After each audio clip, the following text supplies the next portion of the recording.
Oops, it's on me. I thought it was on the thing. Hello? Turn it back around. We're in Dallas today.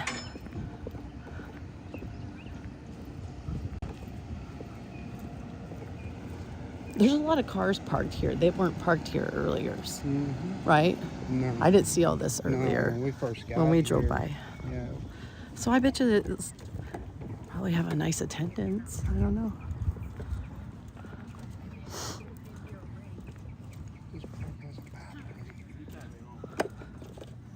We're at Salado Park in Dallas.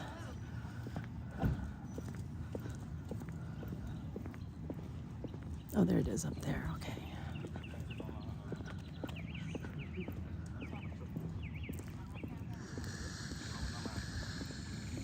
This is a pretty park. Are you going this way? Yeah.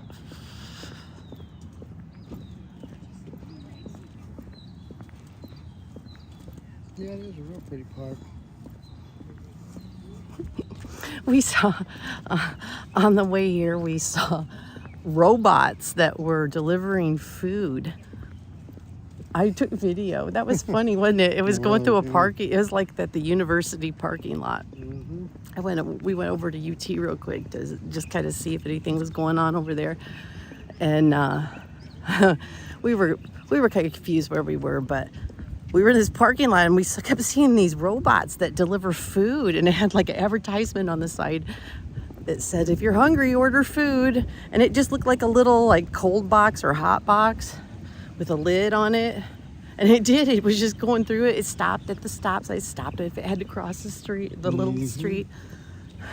I got video of it. It was pretty cute, pretty funny. I laugh when it comes to a screeching halt at the at the truck. Yeah, at the truck. That was parked there. But like, how does it get up the elevator or the stairs or ring a doorbell? No idea. I have lots of questions.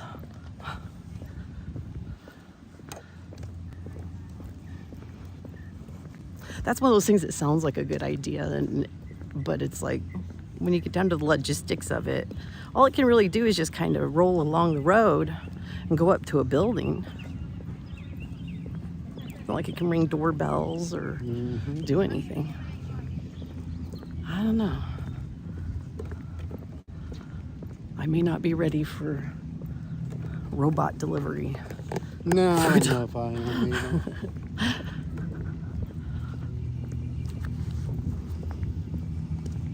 Putting all those poor Uber drivers and Uber Eats and DoorDash drivers out of business. Oh, all delivery drivers. All the delivery drivers. Taking their jobs. Taking jobs.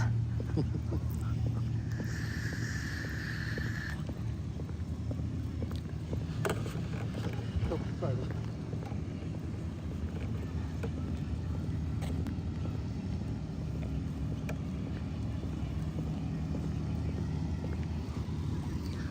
What is that? Oh, it's an oak. These are the live oaks. The live oak tree. I never really knew what an oak tree looked like. Like the leaves and stuff. Let's see. Those ones, they stay green all year round. They generally get really Do they? big, too. These ones do? I always think of like oak leaves as like the big, like back home oak leaves. Is it a different kind of oak? Yeah, it's a live oak. What are the other ones? Dead oaks? No, they're like a post oak maybe or something. I'm not sure what it's called. Oak tree, oak wood. Okay, well this thing starts at 2. Starts at 2. There's supposed to be some speakers, live music. They've got some food. And this is just down, what was it, like 7 minutes from the campus? Yeah, I think it's like, Something like it's that. less than Hi, 10 Peace Love. minutes. Yeah.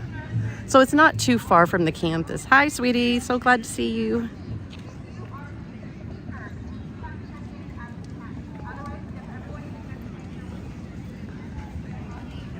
So you can see there was a lot of people parking all down there.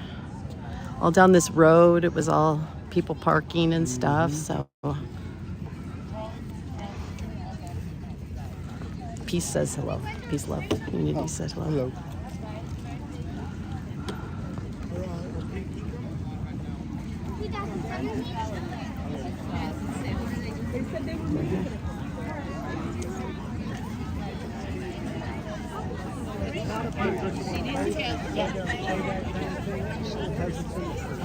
However, it is very early. This is like pre-Kristallnacht. If I were to put it anywhere on the calendar of a president. Yes. Momentum, tides turning. You've seen young people, I'm sure, on campuses in the last few months. Right, and if you look at the numbers, there's about between 400, no more than 400 and 1,000 on campuses with 30 or 40,000 people like it used to be. So the numbers are actually quite low. They're deceptively low. They're very similar to 50 years ago when people were marching around with Hanoi flags and the anti-war movement. That was even a little bit bigger, but still, it was still a minority of the student population. So we have to make sure we don't grant more meaning than is there in the numbers. But Randy, there is a point where you have to... Attention everyone, please make sure you get off the trail. We have to keep it open, so if you can make your way to the tent. Unless you're getting the booth. I don't think we're at the point of Only fighting people yet. who need to check in are my speakers. But the enemy If you're always a gets a speaker, vote. please come You and see, check that's the in. problem Thank you. in all defensive actions is the enemy always gets a vote. So you're always at the initiative deficit when you're the defender. I work in private security for a synagogue, and we defend the synagogue. And yes, everything's on high alert right now. Last question then. You were talking about it earlier. You don't want it to become too talk to me about that. Okay. Boys, if you read Patrick Henry's great speech to the House of Burgesses, and it was just summed up in a sentence, because it's a long speech. It's always too early to resist until it's too late. And the genius of the founders was they had the intellectual power to recognize when was the right time when they could actually maintain the moral high ground. And that's when they started their war for independence, after exhausting all other possible appeals. Okay. So again, calm but concerned? Calm but concerned, yeah. I mean, what I'm seeing is uglier than I thought I would see in this country. And as someone who has to defend the synagogue, I have to take the threat seriously. Randy, spell your last name for me. Sure. D-U-N-N-I-G. And are you waiting to talk to him for 1 second? No, I'm okay, cool. just was recording you guys talking. I just want to do this for 1 second. Did I lose that right? Yes, but it's okay. Okay, it's fine. Because it picked up on mine. So, are you able to say what synagogue you work at, or is that something you wouldn't want to do? Well, I attend one of the local Messianic synagogues, and it's, we have our own concerns, but we stand with the overall broad Jewish community. If they suffer, we suffer. Okay. And I am going to actually flip this back to you. Okay. I do have one other question. It's a brief one, but I want to make sure I got it. Because I hear us talking, but just that last question. Again, calm but concerned. Yes, calm but concerned. I mean, you have to pay attention to what we're seeing. What we're seeing now is abnormal, and it's unfortunate, but as someone who does defend the synagogue, we have to pay attention to the warning signs. Pray for the best, but prepare for the worst. And that's where we are right now. We're praying for the best and we prepare for the worst. And I attend a Messianic synagogue, and there's a range of all different kinds of synagogues. There's Reformed, there's Hasidic, there's all manner of them. And we're just one in the broader family, and when the Jewish community suffers, we suffer with them. And you said that if things are worse than you maybe thought you'd see in this country in your lifetime? I didn't think I would ever live to see what we're seeing today, where people are actually making statements like, from the river to the sea, Palestine will be free. Well, that's a call for Jewish genocide in Eretz, or Israel. Thank you. I really am grateful for you taking the time to Sure. Yeah. All right. Appreciate it. Thank you much. Thank you. And are you said you're security at one of the Yeah. one of the Well, synagogues? Messianic Synagogue. Okay. I was just trying to catch what you guys were saying so I could get it out. I'm live streaming. So, are you security here today, or you're just attending? No, or? I'm not. I'm just attending today. Our security agency wasn't invoked. There are several different security Right. agencies that are in synagogues and promote security and safety of synagogues. Yeah, I've seen like a few different incidences where people have not just synagogues but churches, period, that have been, where people maybe are shooting or doing different hateful crimes. Sure, sure. That happens. Yeah. Do you feel like things have kind of ramped up as far as the Jewish synagogues and stuff, like the trepidation of something happening? I don't think trepidation is probably not the right word. Okay. But people are concerned. They're keeping their eyes Right. open. We're getting threat notices we have people in our security teams that are plugged into Israeli intelligence, and people in our security teams that are law enforcement officers here in the United States. And they're all saying the same thing, that the threat level is probably orange. It's not really red right now, Okay. but it's between yellow and it vacillates between yellow and orange, which means we have to be aware that attacks that we once thought were impossible now are possible. Right. Yeah, definitely.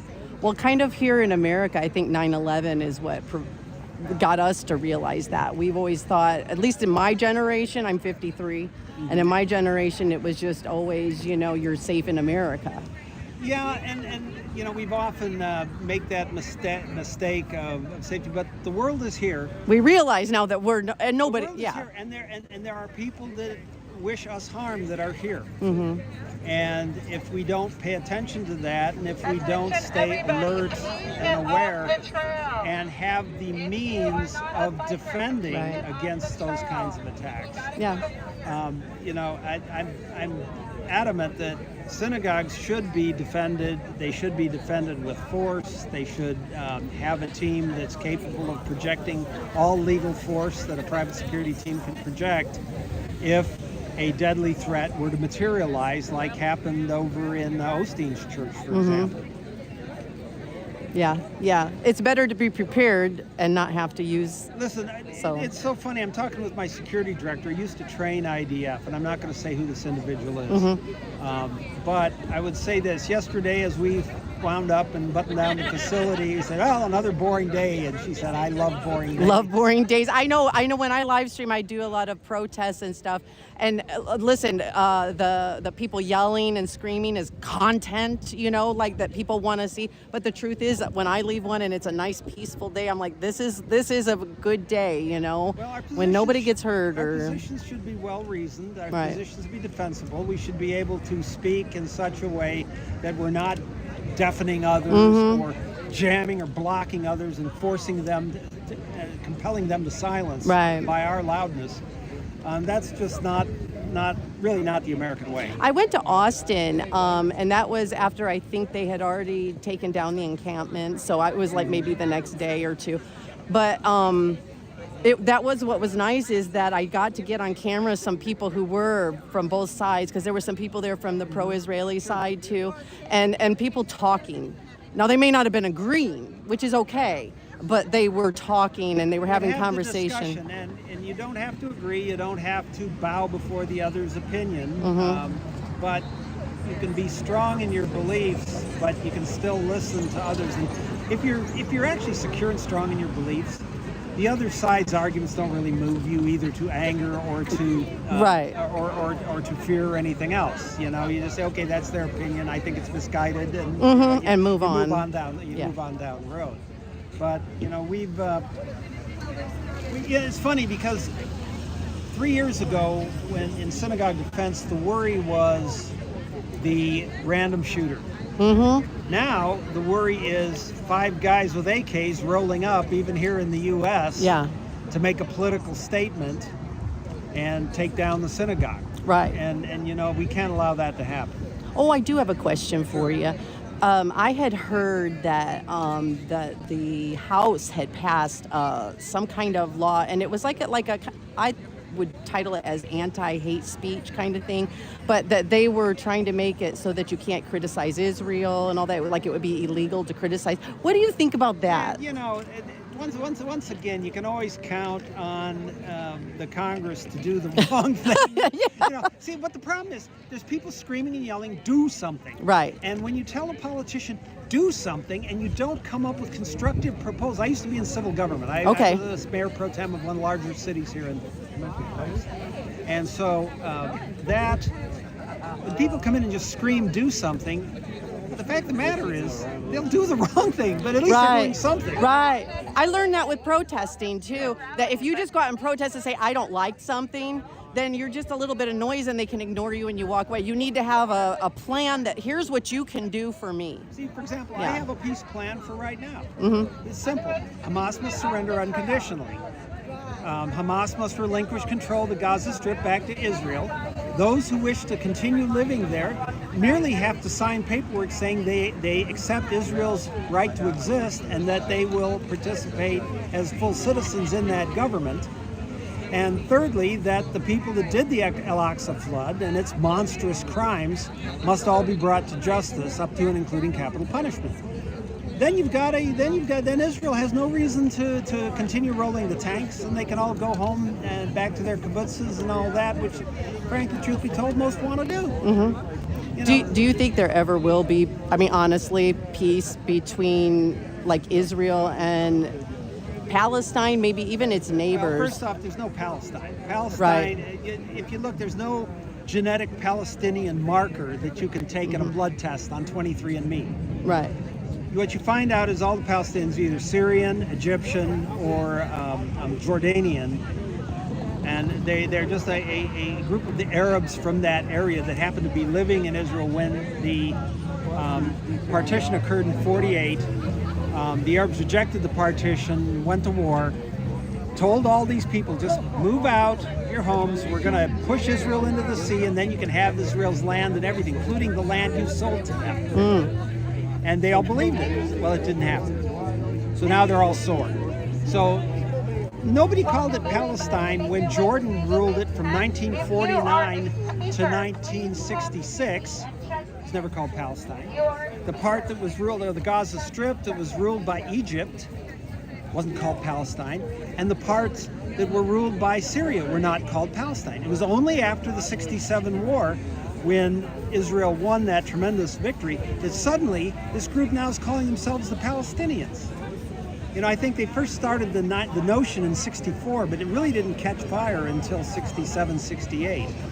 Let me ask you, because I really am not good at world politics or any of this stuff. So in order to have a two-state solution, which I hear a lot of that, I hear about two-state solution for peace, that means that Palestine would be considered a state. Am I right about that? Yeah, there are.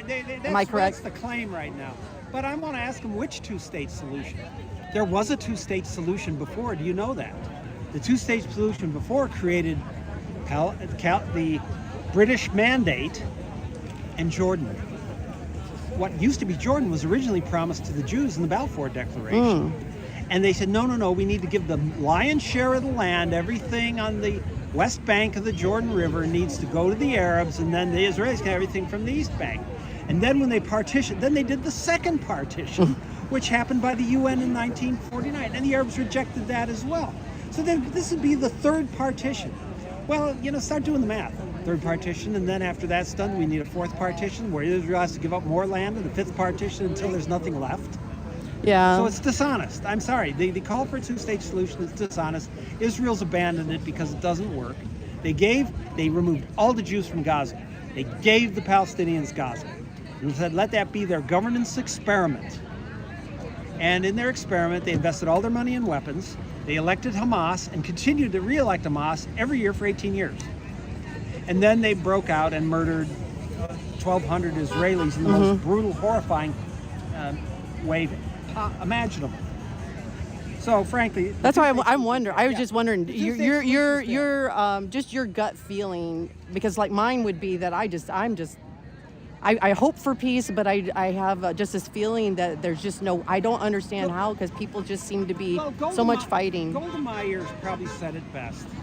And she said that there will never be peace in the Middle East until Arab mothers love their children more than they hate us. And I probably think that was the most realistic, sober assessment that there is.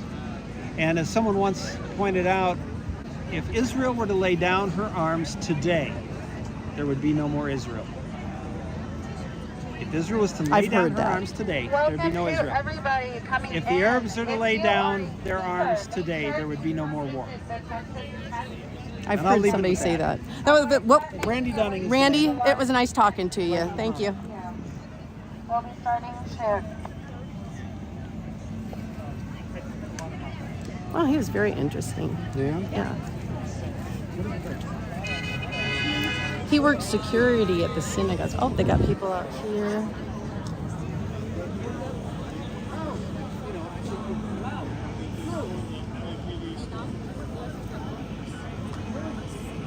Oh, I didn't see you guys in here. I was talking to this guy and I didn't pay attention to my chat. Okay, you guys might just be responding to him, which is fine. This is a free speech chat. You can say your opinions for sure. Just no threatening anybody or anything like that. Keep it semi-respectful, please. But everybody's allowed their opinion.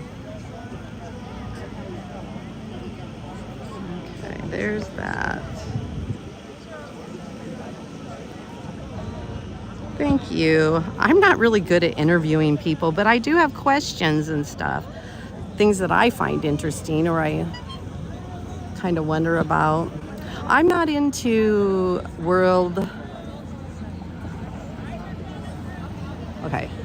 politics confuse the living hell out of me. They really do. And so I've never been into politics much at all myself before I actually started protesting and getting involved. But so like, I have lots of questions. I don't always understand stuff, so I try to get like everybody's side and listen to what people have to say and what they think. So that's what this is today. We're going around. We're at the pro-Israel and anti-Semitism rally. So it looks like it's well attended. Oh, I was there. Actually, Al, I have a live stream. You can look at it if you'd like to. Went up to UT Austin. It was after they had already done the police. Had come in and I think took down. I know they arrested some people because we were outside of the jail. There was a bunch of the pro-Palestine protesters there. I live streamed down there a couple times, and then we went down to UT past the Scientology building. I did get to protest there. I kind of messed with the Scientologists. But yeah, then went down to UT. It was really quiet. There wasn't much of anything going on. We stayed the night and then we went back down there the next day. And it wasn't, you can go look at my live streams. It was quiet. It was peaceful. So I covered that, and then we saw this was happening here today, and we decided to come here and check this out. So there's some speakers and stuff. So let me get back to it. Oh yeah, there's decent showing of people. This is what was it called? The park again, Eddie? Huh? What was the park called again? Salado Park. Salado? Salado Park. Protesting is American, not anti-American.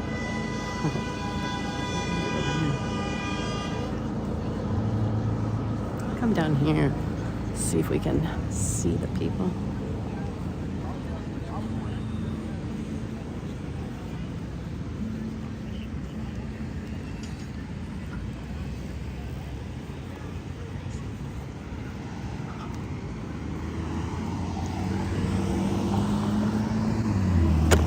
There we go. Set my thing down.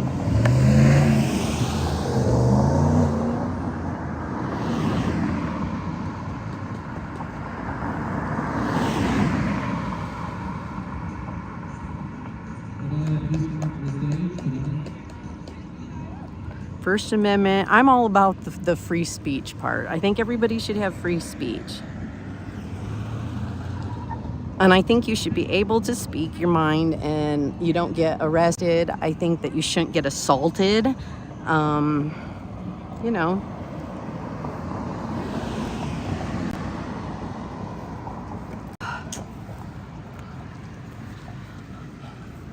which is 100% why I'm against people using these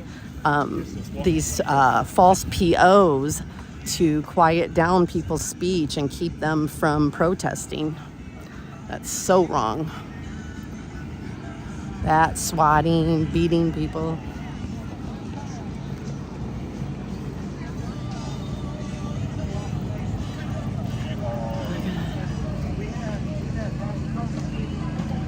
That's good.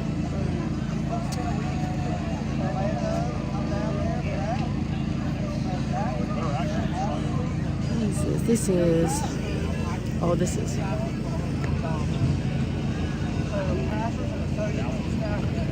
don't know what this is. Oh, here we go. That's who it is. Whoops, sorry. No, go ahead. That's who it is.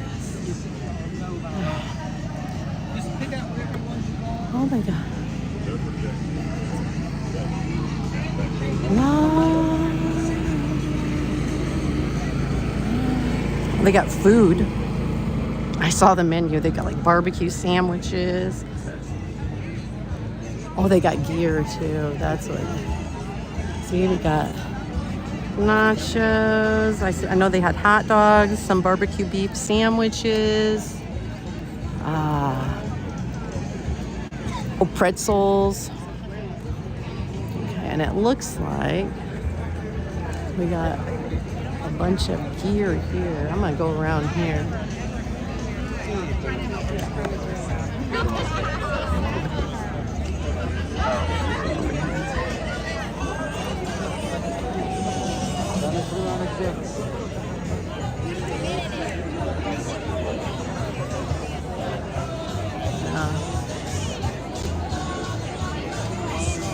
Yeah, they are. They're selling a bunch of gear.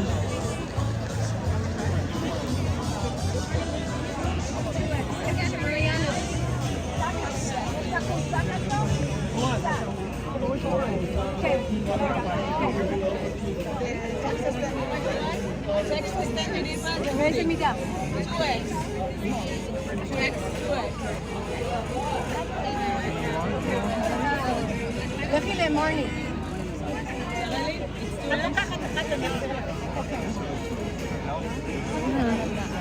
Yeah, there's a bunch of different shirts and stuff here. Oops, I'm sorry. So yeah, they're selling gear. I know I saw there was water. This is one of the groups that put this on, I think, was this Israel 365. I think is what it was called, Israel 365. Let's see. Oh, I might get a water. I think that's what I'll get. I'll just come up to the front so I can see it. Yeah, that's it. Can I get a water? Absolutely. Oh, thank you so much. There you go. Would you like a water? You want a water? Ready? $7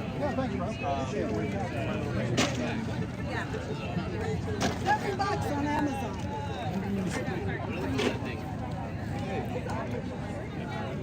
Yeah. What do you call that flag though?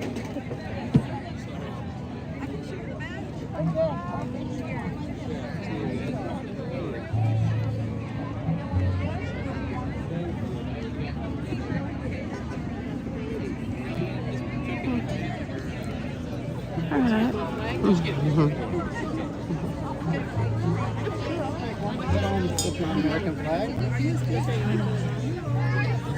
So yeah, let's see, what do we got over here? This is the Dallas Jewish Conservatives. Conservatives, yeah. So they've got a...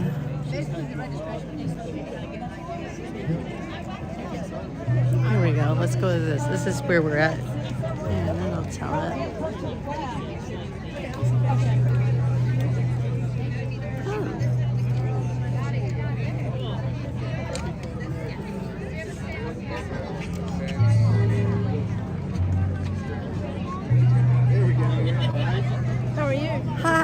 I was just getting this on there. Oh, that's fine. Sometimes people come in and they're not sure what's going on. I won't have enough hands to. Thank you. Stick it on your backpack. Where did Eddie? Oh, there you are. He's got his flag.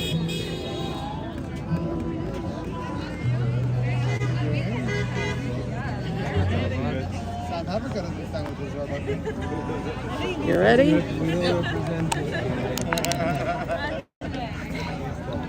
Barely hold on to this. Mhm.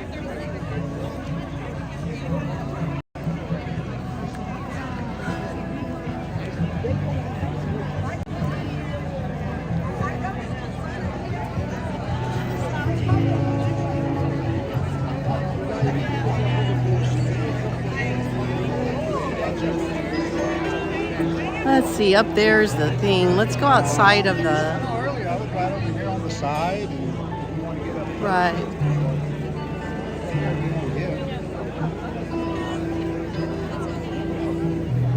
Got quite a few people. Man, that couple is really tall. I know. I felt like a dwarf. I felt like a dwarf walking by that couple. They were both really tall people. Who? There was a tall couple over there.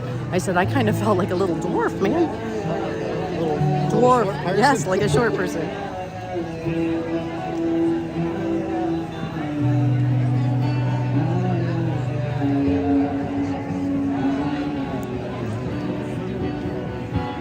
This is not on the campus. This is at a park, which is about, I think on the GPS it's like 7 minutes or something away from UT.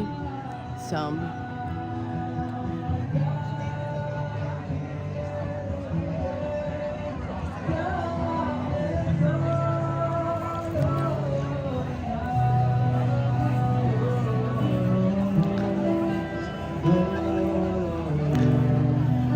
It's full in there. This must be the music part.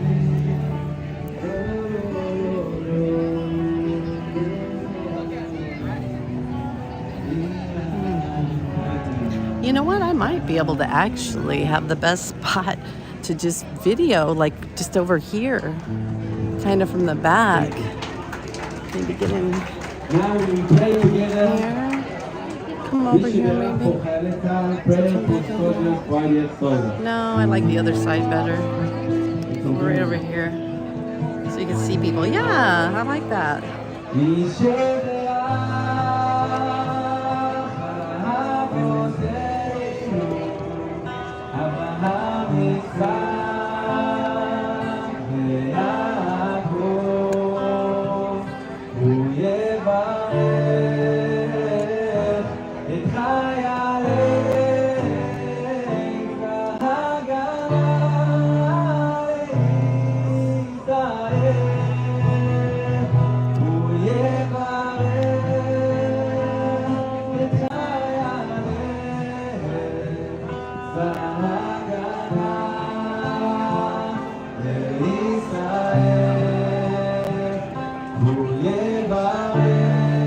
Sorry, I'm fixing this.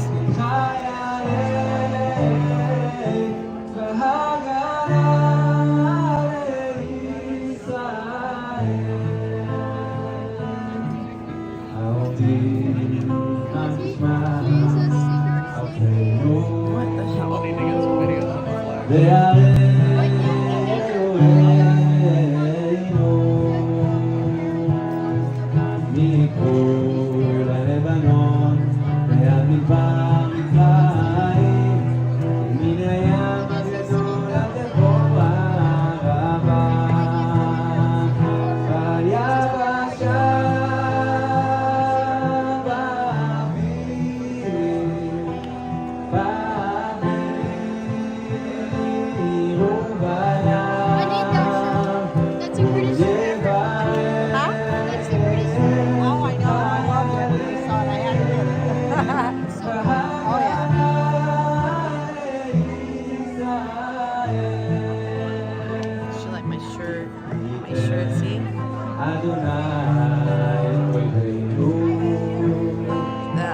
That's the message right there.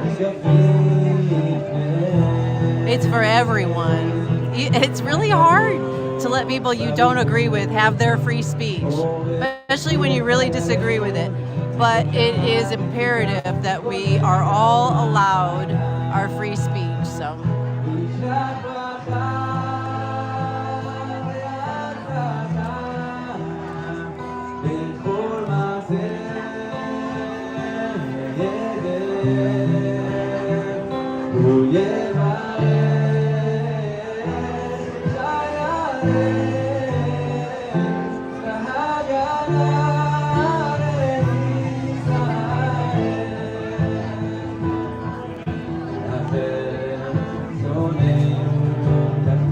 Yep, it's only the intolerant that won't allow others to have their opinion.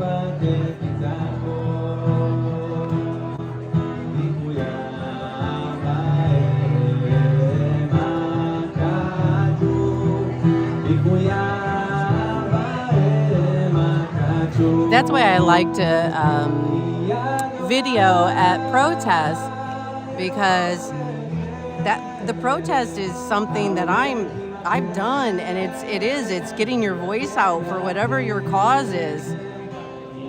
It's your right, you know, and I just think that even if I disagree with someone, they have the right to do it. And I've gone to all kinds of stuff. I don't always agree with everything, but I believe it's important for people to have that freedom.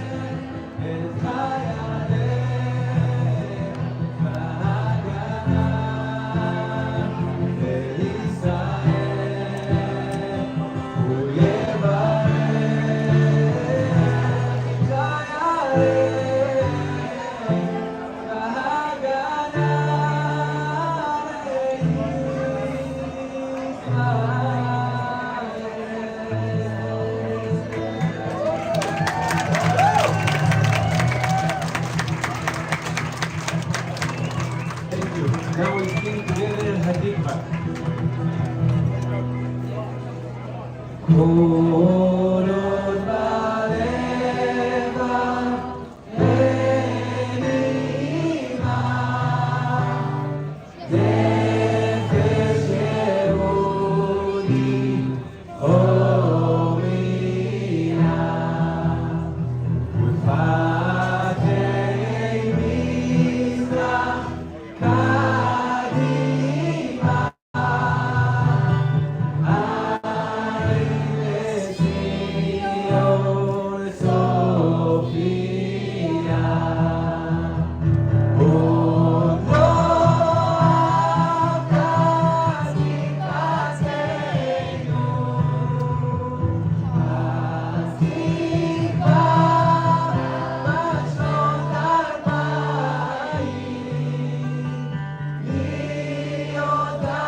Song, or I just didn't recognize it. I got an Am Yisrael live. Oh, that's your national anthem. Okay, that was the national anthem. Amazing. I'd like to introduce our first speaker, Sharon Michaels with Israel 365 Dallas, the director of Israel 365.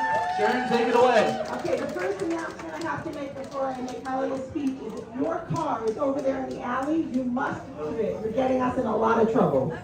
Go ahead, whoever it is. We're not going to look. We're going to look this way while you walk over. Okay, we won't embarrass you.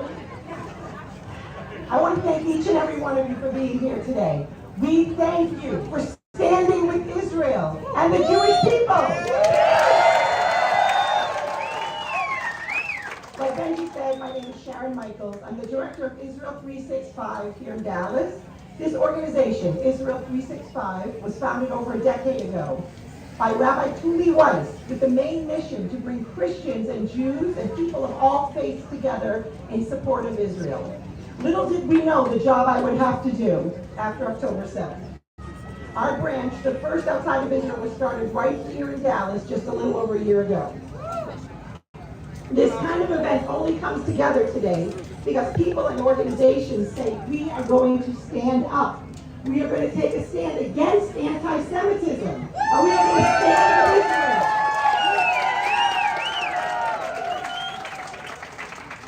Unlike the other side, I'm going to tell you who paid for this tent. We were afraid of rain. That's why we put the tent up. Actually, to keep us, from getting too bad of a sunburn today. 9 a.m. this morning, this tent was being put up to protect us from the elements. It's going to come down when the rally is over, and I'm going to now tell you about the wonderful sponsors who have contributed to help us with all the costs associated with this tent and this event today. On a side note, if you're interested in contributing, you can see my friend Benji Gershon. Okay, our generous sponsors include Kenneth Copeland Ministries, Americans for Safe Israel, Dallas Stands with Israel, Passages, Patriot Mobile, Weston Martinez, you're going to hear from Yeah. in a while.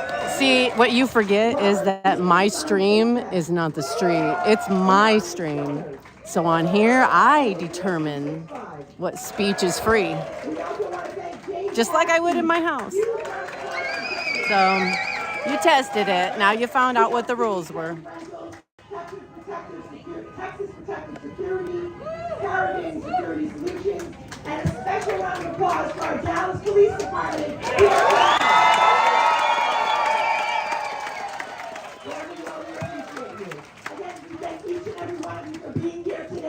Amazing program. We're glad you're here.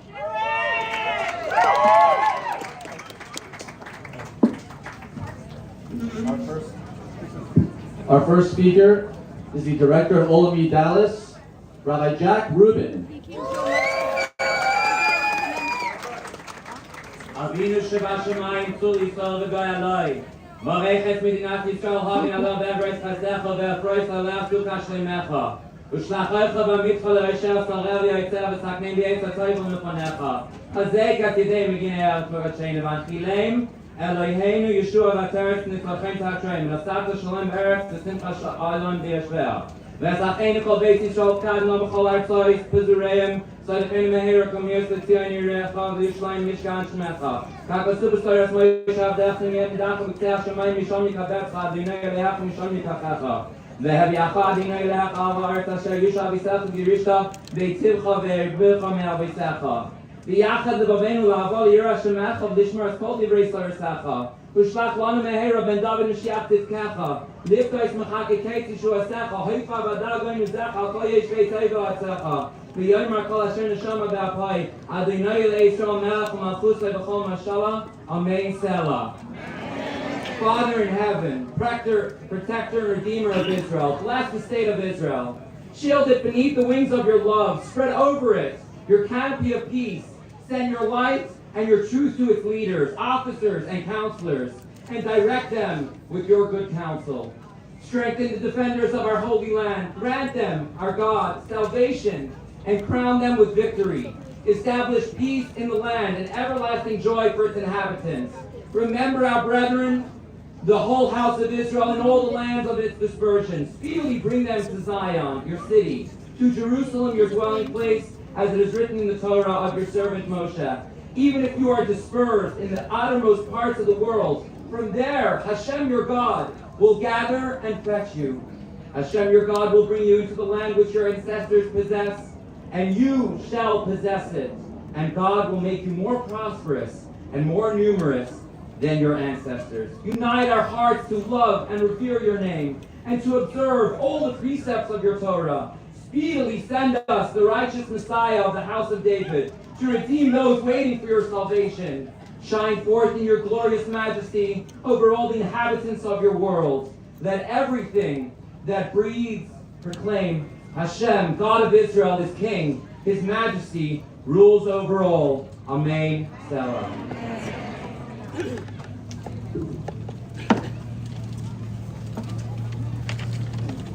Alrighty. I'd like to introduce Texas conservative leader, pastor, and a candidate for the chairman of the Republican Party of Texas, Weston Martinez.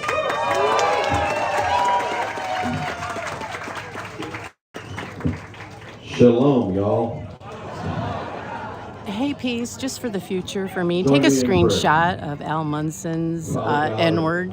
Abraham, Isaac, and Jacob. We thank you, Lord, for this opportunity to be in one mind and one accord. We thank you, Lord, for the blessings and the privileges that you've I want a out, screenshot of that. not only for us, but for our children, and for our children's children, and for 1,000 generations.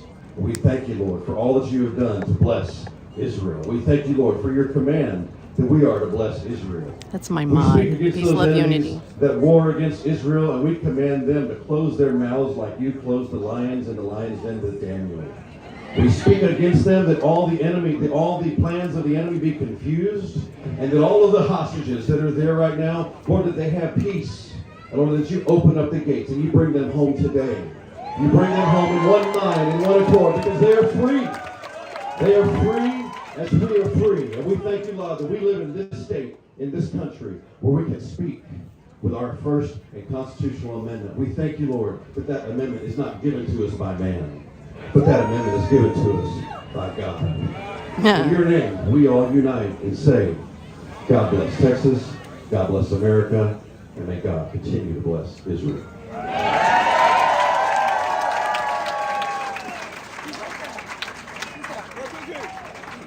Thank you, Weston. I'd like to now introduce 2A advocate, best-selling author, and a very proud Jew and Zionist, Yehuda Raymer.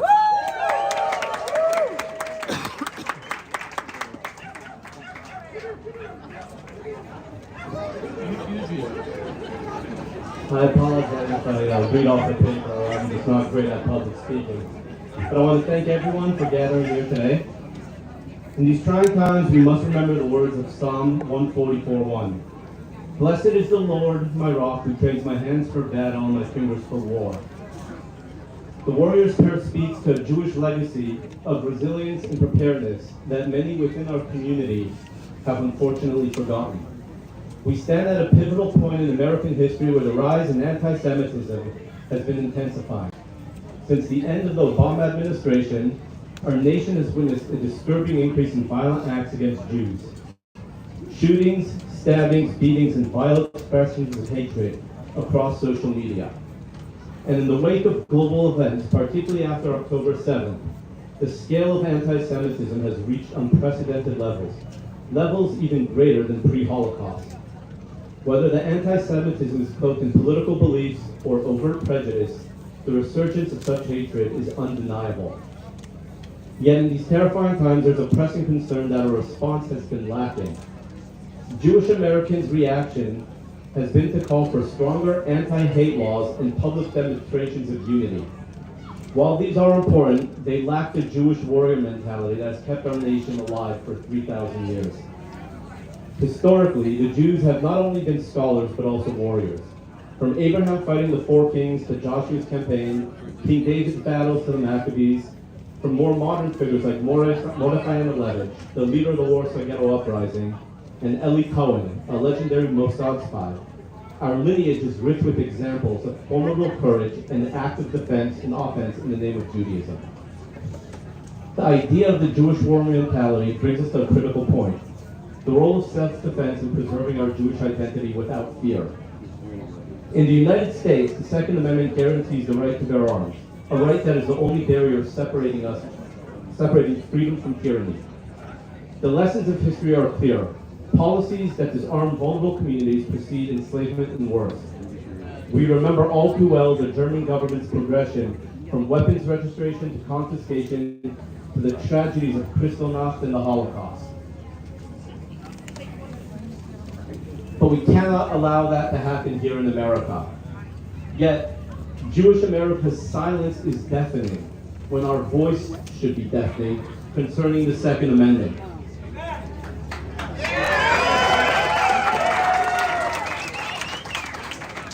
It's time to embrace the notion that we are responsible for our defense, not the government. Dependence on governmental protection alone can lead to a false sense of security. We must be vigilant and proactive in ensuring our safety and those of the Jewish people. I used to say to people who refuse to embrace the Second Amendment in training, it's not about the odds, it's about the stakes. That's why you carry it. But my tune has changed. In 2024, it's 100% about the odds. Anti-Semitism is exposing itself in every state and across every social media platform. The odds that you will be a recipient of anti-Semitism Al, I think you're clear. demand your attention in action. Standing in solidarity is no longer sufficient. We must also stand prepared. Embracing our right to bear arms and seeking proper training are not just options, but necessities. Now is the time to prepare, not when anti-Semitism hits. The path forward is clear. If you desire peace, prepare for war. Remember, people equipped to defend themselves do not surrender to tyranny. The time to prepare is not tomorrow, it's today. I stand before you, an armed Jew, a Jew who will not hide his identity nor cower in the face of the growing anti-Semitism in America. I urge you to do the same. The Second Amendment, our God-given right to self-preservation, is the answer. Going forward, we must commit to remembering our warrior heritage and protecting our future. Let us move forward with strength and resolve, and remember that people with ARs don't get in cattle cars.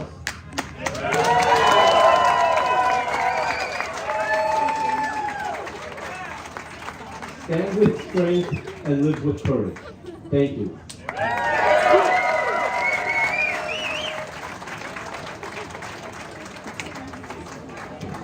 Let's give another hand of applause for Yehuda Reimer, everybody.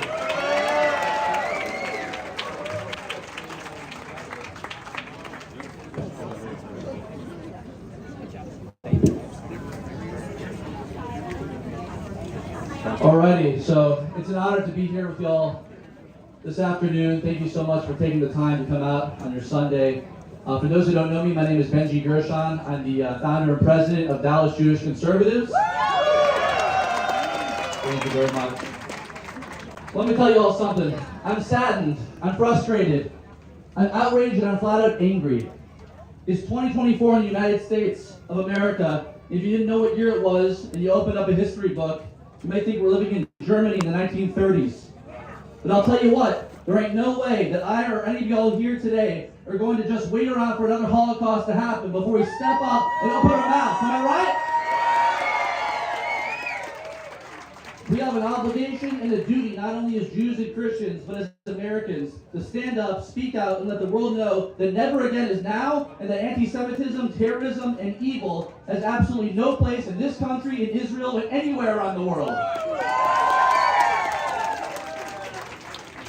So, now most of y'all know I'm a very politically correct guy. Which is why I'm calling on two-faced Joe Biden to get his proverbial head out of his tuchus, stop the endless pandering, and do the right thing by strongly calling out the Jew hatred and anti-Semitism that we're seeing in this country for what it is, pure evil. The United States and our allies don't have an Islamophobia problem, Joe. How tone deaf can one be? And while you're at it, how about we stop funding terrorists and their proxies to the tune of hundreds of billions of dollars? Yes, I'm talking about Iran. I never thought there would come a day where we would have actual anti-Semites running rampant in the halls of Congress. Hard to imagine, but here we are. We must come to realize that there are those in this country who not only hate Israel and the Jewish people, but also hate America. This didn't happen overnight, folks. We've allowed it to fester and go mainstream, and we've allowed the media, our education system, and those in power to play us. Well, guess what? We're done being played. Take a look at what's happening on our college campuses. These are students mixed with outside agitators and Marxist thugs who can't identify good versus evil, indoctrination versus education, or fascism versus freedom. And in some cases, these quote-unquote protesters don't have a clue as to why they are protesting or for what cause, and the ones that do are Hamas sympathizers. How many times do you think these folks have condemned the despicable actions of Hamas? Take a look around the country. Zero, folks. Zero. They're not calling out Hamas for their disgusting actions. A bit later in the rally, we're going to hear from some of the students about what's going on at our college campuses. But let me just say that under no circumstances should any Jewish student ever be harassed, cornered, concerned, intimidated, or made to feel unsafe on college campuses across this country for the crime of simply being a Jew. I've spoken to students around the country and right here in North Texas. I've seen the messages, pictures, the videos, I'm sure many of you all have as well, of Jewish death chants taking place on campus and students being blocked from entering their classrooms. Just a tragedy. Many of them are too scared to walk on campus with a Star of David necklace or a yarmulke out of fear of retaliation and backlash. This is absolutely unconscionable in 2024. These students need to know that we have their backs, they are not alone, and that we are willing to do whatever is necessary to ensure they have a safe passage both on and off campus. If we are not willing to get loud and proud as Jews and the people of faith in our communities, then what type of example are we setting for our kids and young people alike? They need us right now. There is so much more to say, but I want to close by taking just a moment to address the Jews, synagogues, and Jewish organizations that either aren't here by choice or who simply decided to pass on sharing out this rally with their members, friends, and family. And I don't care if I get in a little trouble for this. This is not the time to lose sight and ignore what's taking place around us. The Jewish people, the United States, and Israel have too much at stake to simply do nothing. What we are seeing play out in Israel, Europe, and right here in the United States are things that many of us thought we would never see again after the Holocaust. None of us can afford to stay silent, none of us. We must all be willing to stand up, speak out, and tell the truth if we are going to defeat this pervasive evil that has taken over our institutions, our schools, and our lives. Am I right? Silence is not an option. Repeat it. Silence is not an option. Silence is not an option. Amen. If you are silent, you are contributing to the problem, not the solution. They want us to be silent. That's their agenda. They want us to live in fear. This is not the time for worrying about what your neighbors may think, or what your colleagues may think, or even what your boss may think. Why? Because at the end of the day, there's only one higher power that we report to that will ultimately pass judgment upon each and every one of us, and you know who I'm talking about. That's Hashem, King of the universe. And when that day of judgment comes, each of us will have to answer some very tough questions. So I ask all of you, and especially those who chose not to be here today, what will you tell God when He asks you, did you stand shoulder to shoulder with the nation of Israel and the Jewish people, or did you sit idly by the sidelines in silence? There is only one right answer. To our Jewish students, be proud, be bold, be unafraid. We have your back. We are here for you, and we stand with you now and always. To our brothers and sisters in Israel, please know that we are praying for you. You have our unwavering love and support. We continue to pray for the safe return of the hostages, and we pray that your Israeli leaders and the IDF do what is necessary to defend and protect the Holy Land and her people, defeat the terrorists once and for all, and finish the war speedily in our days. Long live America, long live Israel, long live the Jewish people. Am Yisrael Chai!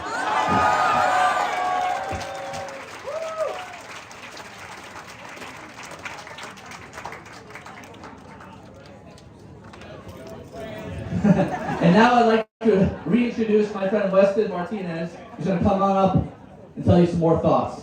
Weston, come on up. Hello. We'll leave that one there for everybody else.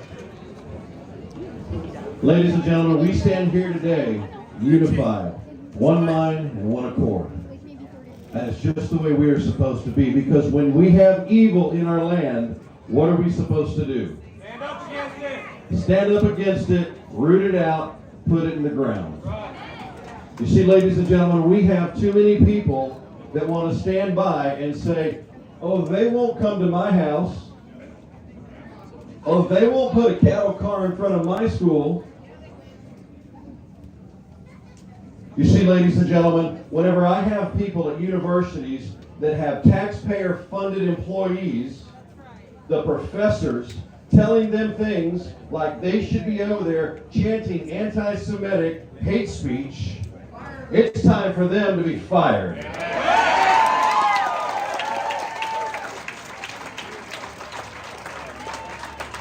I went to college on a bull riding scholarship at Texas A&M University in Kingsville, Texas.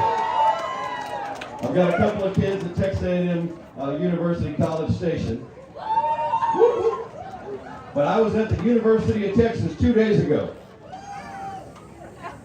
I'm so glad to be in the promised land, Bob. You're going to hear from Bob Hall in just a minute. He's a great patriot, and we're so thankful to have him here today.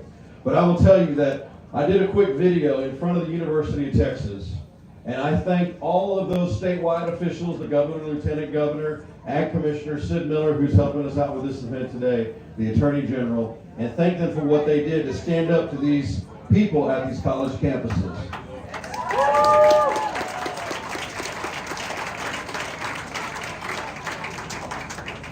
But then I did the following. I told them that I am going to use every power that I have to work to get tenure ended in the state of Texas for college professors.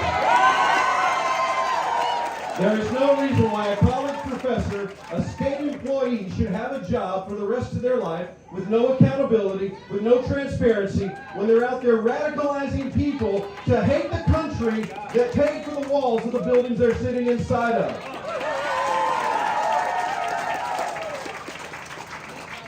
I'm from San Antonio, Texas. You might have heard of it. We've got a place down there called the Alamo. Ironically, we're pretty much on the same line as Jerusalem, so don't get mad at me. And I did find out recently from a scholar in my family that our lineage didn't stop in Spain. It actually went straight back to Jerusalem, directly back to King David, which explains why I have 2 children with red hair. So we are blessed, and we bless Israel. But in this situation, there is no longer time for us to stand by. When I have people that are doing things that we only saw in movies before, it is time for people like you to talk to your neighbors, to go out there and let them know who is spewing hate, who is spewing death to America, and who is spewing death to Israel. And we will not stand by. And just like those defenders of the Alamo did, we will draw a line in the sand today. We're not, because we're not looking for anything but to be allowed to have life, liberty, the pursuit of happiness, the pursuit of property, and make sure that we can raise our children in a place where they can go to school and not be afraid that someone's going to spit on them, throw something at them, tell them, you're not welcome here. You're not welcome. I got news for anybody that's against Israel. You're not welcome in Texas.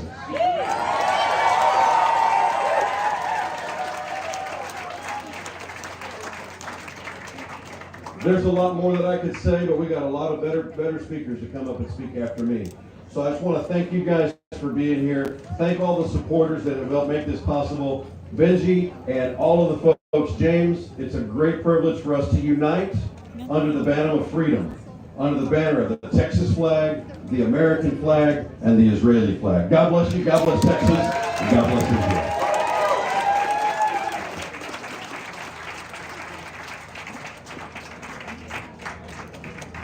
And now what I'd like to do is I'd like to introduce Patriot Mobile and our good friend Glenn Story. Give Glenn a shout out. Everybody say.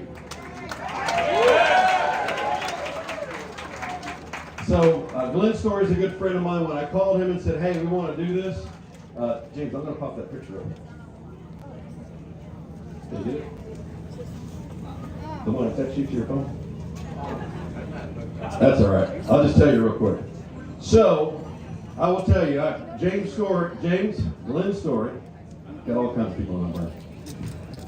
Glenn Story and I were talking the other day. We communicated by text message, and he says, hey, look, we just paid to have a flag flown over Columbia University.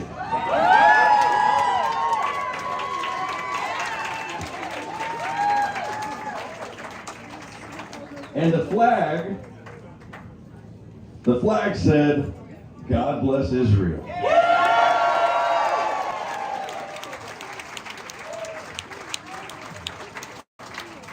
And I texted Glenn back and I said, I helped pay to put that flag up there too.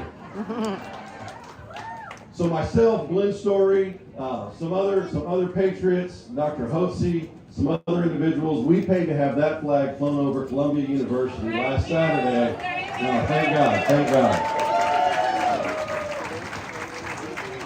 And so Jacob is here to speak briefly for Patriot Mobile. Glenn had something come up at the last minute. He regrets not being able to be here. But I'll tell you what, I'm not surprised that Glenn Story and Patriot Mobile has somebody inside of their organization that has direct family ties to the IDF, to Israel, and things that are going. So please give a warm welcome for Jacob Sephardi, who's going to talk briefly.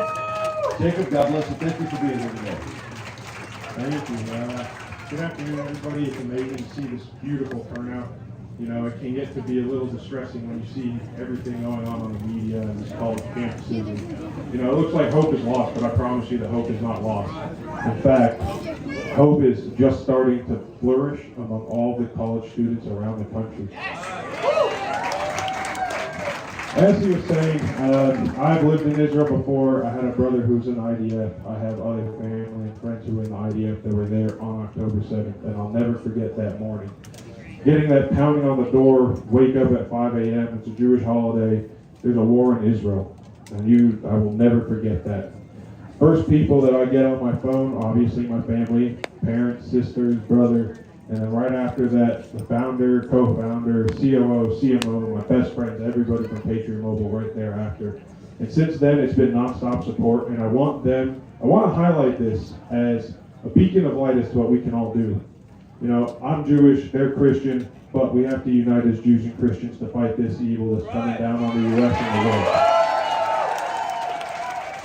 world. They're here, they're taking over because they found simple and easy people to target, but again, with positivity and hope, we can combat that. It takes everybody doing everything they can, talking to their family, talking to their friends, going to events like this. You know, even a simple Instagram story or a simple post is enough to maybe get some people thinking. Because that's all it takes is getting people thinking. They have won the start of this culture war, but they will not win it. So I'm gonna close just quickly. We're coming off of the heels of Passover, and in the great words of Moses, let my people go. Let the hostages go. Release the hostages. End this. There is no ceasefire until they are released. This will not end until they end this themselves.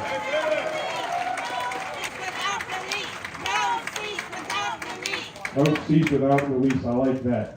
Have hope, have positivity, pray to God, talk to your friends, talk to your family. We will win this. We just have to keep that positive and happy mindset.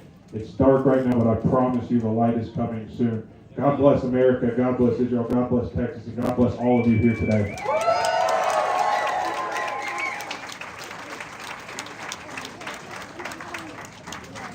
Alrighty, our next guest is Dallas City Councilwoman Kara Mendelson. Make some noise. Y'all look great. Can I take your picture real quick? Awesome, thank you. You know what? We heard a really interesting comment that said, you know what? You might not expect them to ever come to your house. But I'm going to tell you, they've been to my house a couple times. I'm not going to be the last one.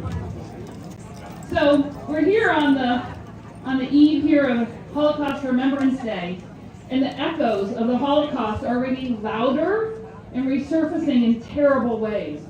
We see a level of anti-Semitism we could have never imagined in our lifetimes. The combination of hate, pure ignorance, fueled by a burn-it-down TikTok generation, and this extremist Islamic goals to conquer Israel, Europe, Canada, and the United States, the very way of life we have all enjoyed. Friends, there is a threat to Western civilization, and it's occurring in our own communities, on our streets, and on our college campuses. So the question is, what can you do about it? And as an elected official, I'm going to answer from that perspective. The answer is, you must get involved.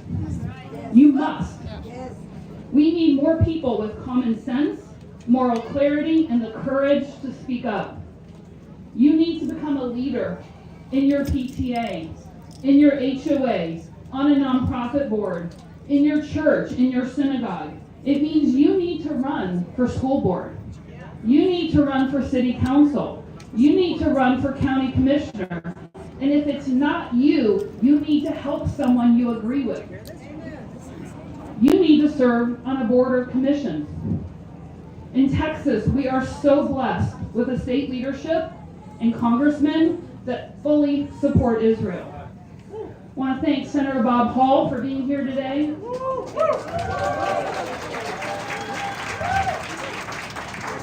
Special thanks to Governor Abbott, who's been a steadfast supporter of Israel.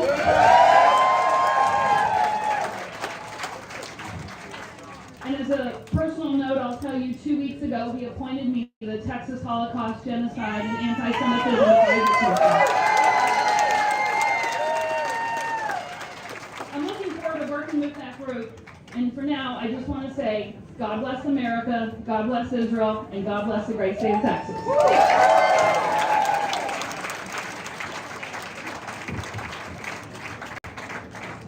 Thank you, Kara.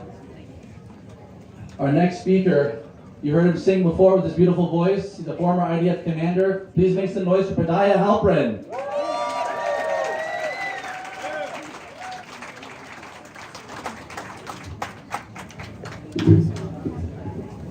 Hello, shalom. So my English is not so good. I'm better in Hebrew, but I will try to talk from my heart.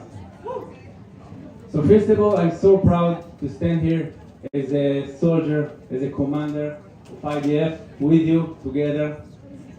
I just want to share with you that I have 100 soldiers that I love like my own children. And each one of them came from another background, came from another families. But all of them, each one of them knows exactly against who they are fighting.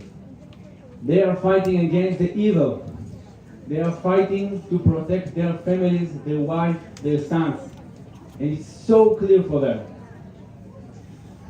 With special days that it's not clear in the world what is good, what is bad, it's confused now. And it's really impossible for us to think how it's not clear for you. What happened in 7th of October, it's not clear. It's not, now it's also not clear. So for what are you waiting? What will make it clear? For us it's clear. It's clear we are fighting against the evil. We want to protect our land, to protect our families. You know, this evening, in Israel, maybe it's now, we start the Holocaust Memorial Day. We are remembering now. And it's not with for a lot of time. 80 years, it's nothing in history. We remember now what the bad thing in the world, what they can do, what they did to our people. And you know, it's my grandma, my grandpa, all of my family. And today it can be again, but we have one small difference.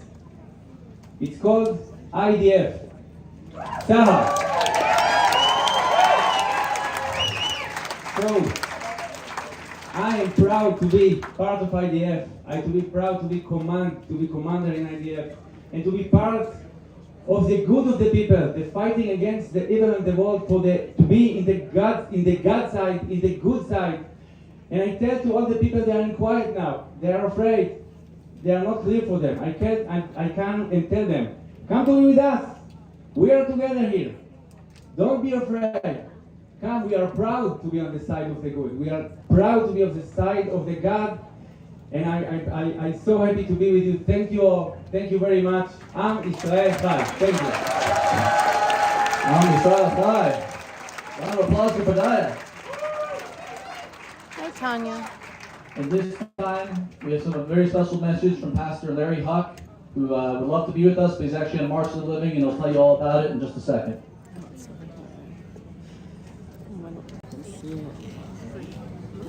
Hey everybody, this is Pastor Larry Huck, and I want to thank Benji and all of you for giving me just a few moments to address you, as together we are standing with our Jewish brothers and sisters, and we're standing with Israel. I wish I could be with you, but actually as you're watching this, I've taken a team to Poland, where we're doing the March of the Living from Auschwitz to Birkenau, and saying, unfortunately, again, never again. You know, right after October 7th, I went over to Israel. And the reason I went is because I was so angry at watching what I saw on some of the media of saying it's not as bad as everybody's saying, or it didn't really happen, or even those who were saying, you know, Israel did this themselves, or those who were saying Israel brought this on themselves. But I went over there, and not only was it unbelievably sad, the barbaric acts of these terrorists called Hamas. But it was worse than what we could even imagine. But you know what was one of the saddest things? Is that everywhere I went, from the man who picked me up and drove me to the hotel, to people on the streets, to military leaders or whoever it was, they're seeing all these demonstrations around the world, and it looks like the world is against the nation of Israel. And I felt so glad that I was there to be able to say to them, listen, those idiots that are speaking for Hamas, those idiots that are speaking for the people who butchered innocent men, women, and children, listen to me, those are the loud minority. But the thing that I want to say to you is, even though they're the loud minority, with all that's happening right now, we need to rise up and become the loud majority.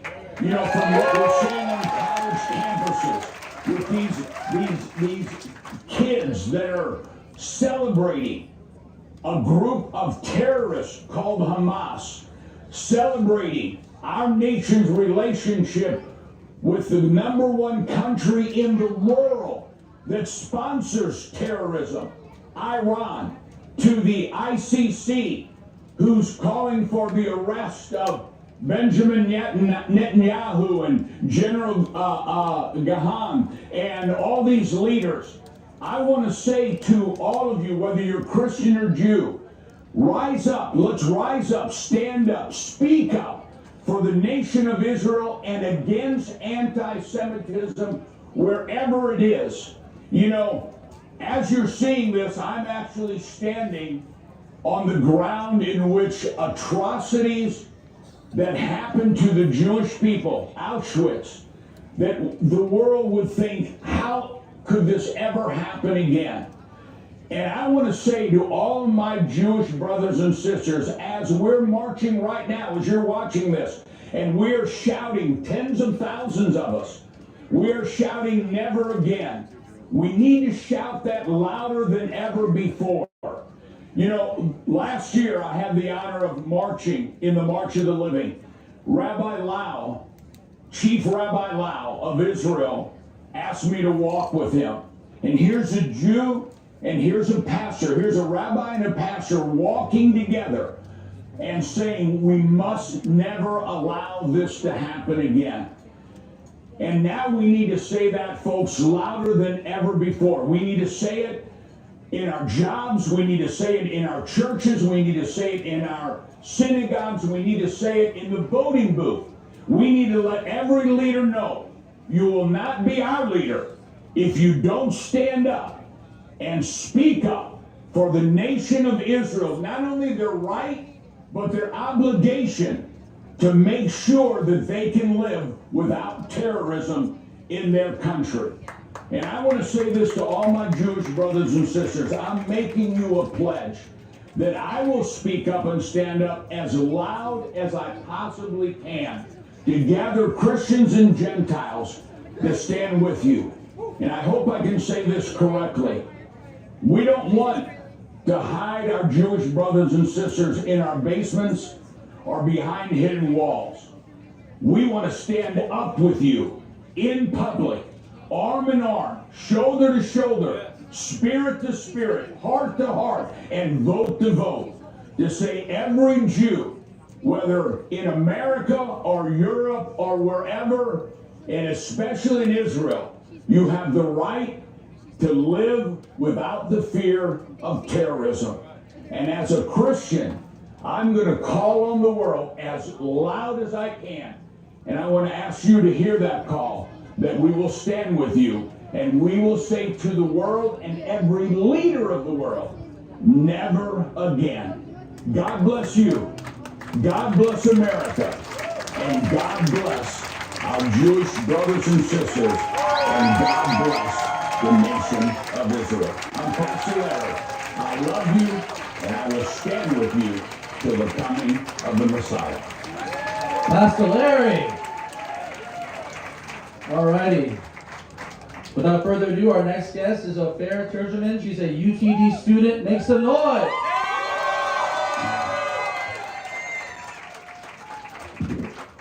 gonna a little short, so I'm gonna move right here. Alright, so some pretty heavy stuff here. I know I can see all of your faces. I know some of your faces, some not. Some know me and I don't know y'all. Just really great to see this whole community.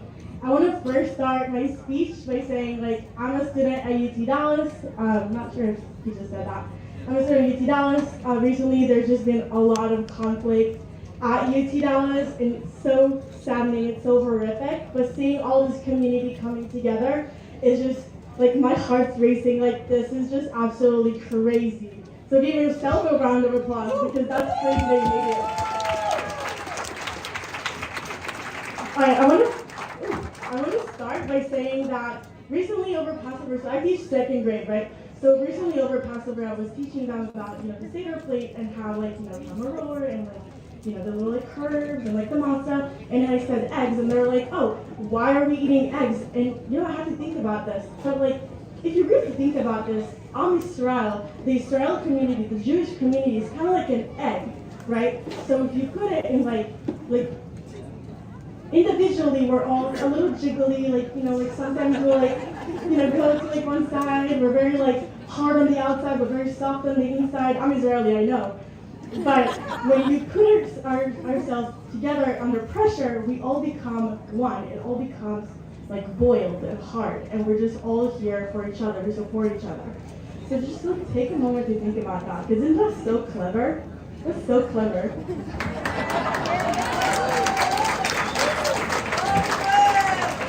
Anyway, so you know about how, like, UTD is just so horrible, so anti-Semitic. Recently, we've had a chance to talk to, like, the administration at UTD and try to, like, figure out what to do about anti-Semitism, proactively, plan for next semester. And I'm proud to say that we're currently in talks with the UTD lawyers about, putting in place an anti-Semitic definition, where the protest that happened on Wednesday, that was super scary, right? The state troopers came in and stuff, it was crazy.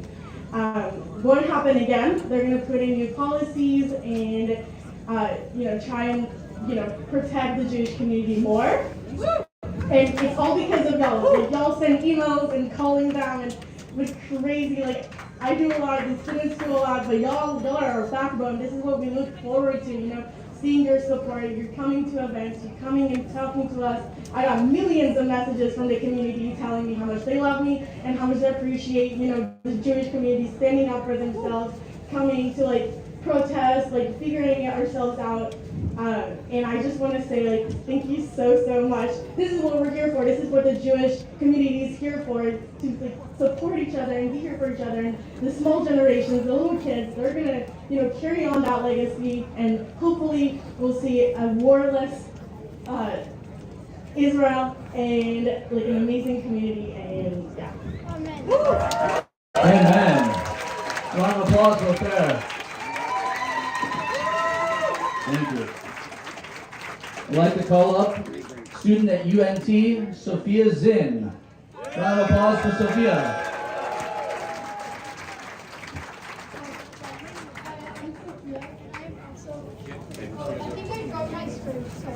I did also prepare a script. I might do a bit off script though, because I've been very inspired. But I led Israel Week I led Israel Week at my university from April 14th to 17th, and you don't know, that made a lot of people very angry. But I'm glad I did it anyways. So without further ado, I'll get into this. Good afternoon, and thank you all for being here and giving me the opportunity to speak on such an important issue. Throughout Israel Week, I organized and led a series of events, including a run for their lives to demand the release of the hostages, some educational tabling, speakers who survived October 7th, and a spread hummus not hate Shabbat. However, if you look in the media, there's only one event that's focused on, and that would be our most controversial event, the Q&A with the IDF. This event made people so mad that they're actually still mad. So, this past Tuesday, upwards to 1,000 students and faculty and others walked out of class and held a massive anti-Zionist rally on campus. It's like what Kurt said, it's crazy, we never saw anything like that before. I was so scared I did not go to that. The protest celebrated violence. There was students like dancing and screaming about how like resistance is justified, which makes me want to throw up because like they're talking about babies, like we still have hostages. Like this is so disgusting, and why is this being allowed? It was just extremely hateful and disruptive to those of us trying to study for our finals, which are this week, right? So UNC staff in response told NBC5 that they support free speech and peaceful assembly. That's what they said about this. Yeah, can you believe that? However, do you want to know what they said about my Q&A event? No, okay, so I'll say it. They said this to the media: had the individual and his past been known to the university, the event would not have moved forward. So my event would not have moved forward if they had known that the soldiers' past included being a soldier. So that's not okay. But you can go chant about Hamas in the middle of the school and that is peaceful. That's not okay. Like, we're living in a backward society. I wish I could say that UNT has done what UTD has met with me, but instead I had actually the opposite experience with my school. So we've had several professors who have walked out and said things about Israel and shame on this, me, and whatever. I had a lot of things written about me in the school paper the past week, and I became a pariah. But if I'm a war criminal for standing up for Israel, then I'm a proud war criminal. So, it's impossible to go into the details of every single anti-Semitic incident that's happened on campus because I don't have enough time in this speech. But I will highlight the most recent one. This week I received an email from a student, a journalism student, which had an essay that was for her class, and it was a hate essay about me, and it was sent to me apparently with the encouragement of the professor. In this essay, she justified October 7th. She called Hamas a resistance group created to fight back against Israeli apartheid, and she concluded with, regardless, Sophia Zim, that's me, should resign from her position as a student leader as she poses a threat to future students. I don't know, when I walk into a room, most people do not think I'm a threat. I've never experienced people running out screaming. Nobody's running away now, so I don't know. Apparently I'm a threat. So my university, I filed a harassment claim, and I remember I was thinking, there's no way they're not going to do something. Raise a hand who thinks it's harassment to target a Jewish student, write an essay praising the massacre of her people and calling on her to resign. Who thinks that's harassment? Yeah, I do, but my university does not. They responded saying that there was no violation of the student code of conduct, and I was so angry, I remember I was shaking. What world are we living in where that's not harassment? Sounds like harassment to me, yeah. So I will not be resigning from my position as the Women of Hillel chair. And I will never stop advocating for Israel. One thing I do want to say is that throughout Israel Week, the anti-Zionist students tried to shut me down. They tried to shut down every single event, including the run for their lives. But I'm here now to tell you that I cannot be shut down. We have survived everything, from Pharaoh to the Crusades to the Nazis to Hamas. The Jewish people, one thing has revealed, those people, the Egyptians and everyone else in the past, they are history. We are here now. So all the people at my school who have been calling me a terrorist, and even to my face sometimes, who have called me, ironically, a Nazi and a war criminal, I am not afraid of you. I am not, we are not weak, we are strong. I'm never going to stop fighting for my people, for Israel, and for the world.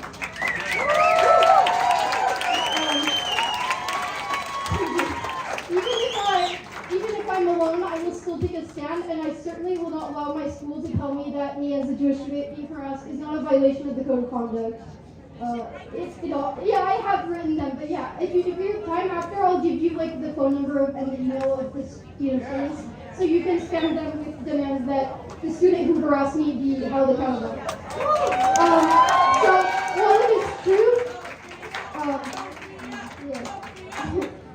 While it is true that students have a right to free speech, the university administrators also have free speech.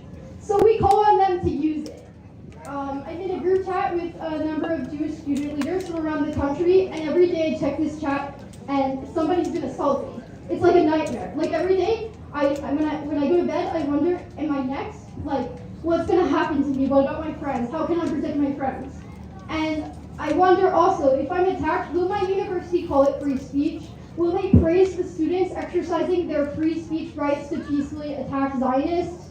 Why are anti-Zionists not held to the same student code of conduct and regulations that I have been held to for every single one of my events? I am fortunate so far that my university has not seen the level of violence that we have watched on the news at UCLA, Columbia, Yale, and other schools. But if my university continues as it does now, the pro-Hamas students will get more and more bold because they know that this is a safe space for them to hate Jews. Anti-Semitism is a disease. When COVID was happening at my school, like if you tested positive for COVID, you were told not to show up. Like you had to wait till you got better before you came to class. So I think we need to treat anti-Semitism the same. University must act. It is their duty to protect me. It's their job. Like we're not gonna let them get away with what they're doing. So I'm Yisrael, bringing them home now, and thank you all for being here, and thank you all for standing with the students and with Israel.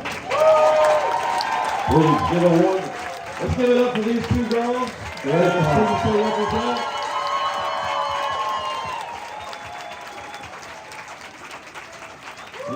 Stay right here for a second. And then we've got, ladies, thank you both for sharing the information. I can tell you there's some things that I learned in there that's going to really make some legislators mad. We have two other students that are here today from University of Michigan. Are you still here? If you're here, come on up. If you're here, come up now. All right. So what we're going to do real quickly, we're just going to do a quick panel, ask just a couple of questions from these ladies about what's been going on over there. So just real quick, tell me about what happened last Wednesday for the people that are here, as we were talking about before the program. Oh, yeah. All right. So on Wednesday, the pro-Palestinian group at our campus had come on to the center of campus and put up tents and called it an encampment, basically blocked, roadways to classes and terrorized the Jewish students. Basically, if they saw that you had an Magenta Vid on you or a shirt that said IDF on it or anything that, like, if you looked Jewish, like your nose was too big, they wouldn't let you pass through their encampment, so you had to walk around it. I actually took an exam that day in the morning, and when they were yelling anti-Semitic propaganda, they actually interrupted, like you could hear them through the buildings.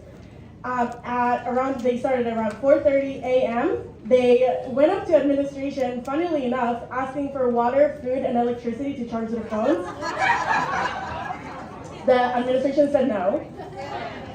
And so then after a lot of pleading and demands from admin and complaints and emails and phone calls to the police, the state troopers had arrived around 3 or 3:34ish. They got a warning. They said if you're not gonna vacate in the next 30 minutes to an hour, we're gonna put force on you. They obviously didn't listen. The state troops walked in with, I think, Richardson police, the campus police, and some other police.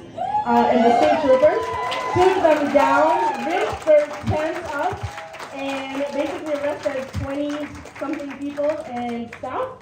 And then the protest stopped because they actually went to the jail. They went to the jail. Yeah, that's the way it's supposed to be. Bad guys go to jail. Sophia, tell us real quick about just some of the other interactions we were talking about before the program. Whatever you want to do. And James, you got a technical issue? Okay. Okay, so is it on now? Okay, yeah. So there's like so much, but I think maybe it's good to focus on what happened at my IDF event because that was the one that has gotten the most backlash. So actually the room was almost entirely empty because the protesters had, like, this was a ticketed event. The university police thought that, like, by making people get tickets, like, they would be a little bit more accountable to, like, not act up, but the anti-Zionists took up all the tickets so that people who actually wanted to come couldn't. So maybe there was like 15 people there, and the speakers who joined were Ezra and Mikhail Yakin. So Ezra is the oldest reservist in the IDF. He's 95 years old. He fought against the British so that Israel could exist. So, like, he's a hero. Yeah. So there was like some Al Jazeera video of him where, like, they claimed he said something like kill terrorists. I don't know what he said, but it's like, you know, it's Al Jazeera, so take that with some, take that, yeah. So my university, being on very brand for them, considering that I recently found out that all the political science professors have Al Jazeera listed as a reliable source for Middle Eastern conflicts on their website. They, like, after the event, they immediately denied knowledge that Ezra was coming, and actually the moderator of the event, Dr. Richard Ruderman, he claimed that he said that Ezra is a documented ethnic cleansing supporter. And then he said that he's ashamed to have anything to do with that. And so I responded, I mean, I didn't respond, but what I'm responding now is that, Dr. Ruderman, it's me who needs to be ashamed. I'm ashamed that I gave you the honor of moderating my event. I should have never invited you to my event.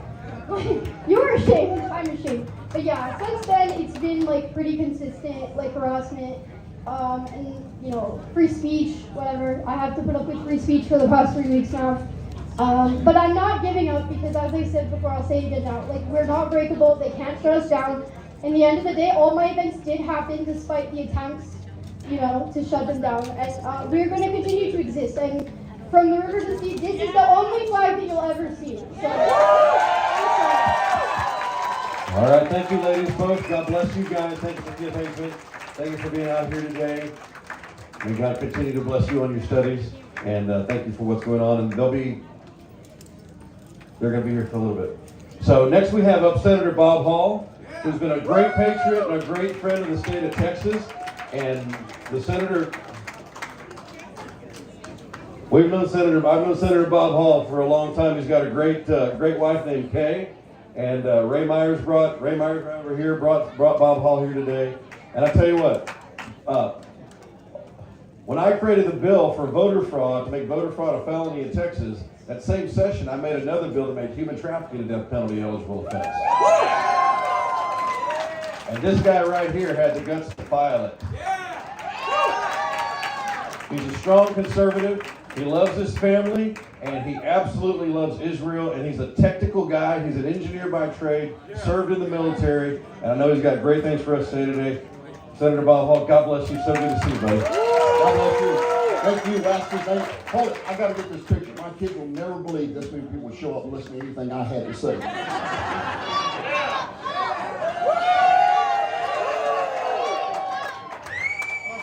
All right. Aren't those two ladies, the students, Sophia and Zin, weren't they wonderful? Don't you wish everybody you knew had the backbone they had? The ability to stand and be heard? That's what we need more of. We wouldn't be in this situation if we had more of this. We absolutely, and our police, the state police, DPS, have been fantastic in responding. And all the others, let's give them a big hand. That's all they have been doing, the job they're supposed to be doing for protection. I saw a sign over here that said, no cease till release. No, keep going until there's no more response. We got to put an end to this forever. Our nation, now I'm a constitutional conservative, and I truly believe what our founding fathers put together for us when they created this nation. And it was founded on Judeo-Christian values. You won't find the Quran, you won't find Muhammad in anywhere in what we have done. And we need to continue to stick together. And we need what somebody said earlier, you turned out here today, you need to start turning out to every civic meeting, every GOP meeting, everywhere, to your city councils, your county commissioners meeting, and make sure your voice is being heard. Because if you don't speak, you can't be heard. Government is run by those who show up. You showed up here today, you can sure show up later on. And we know where God stands. He tells us over 60 times in the Bible. Those who bless Israel will be blessed. Those who curse Israel will be cursed. And by God, God keeps His word. God keeps His word. God bless you. God bless Texas.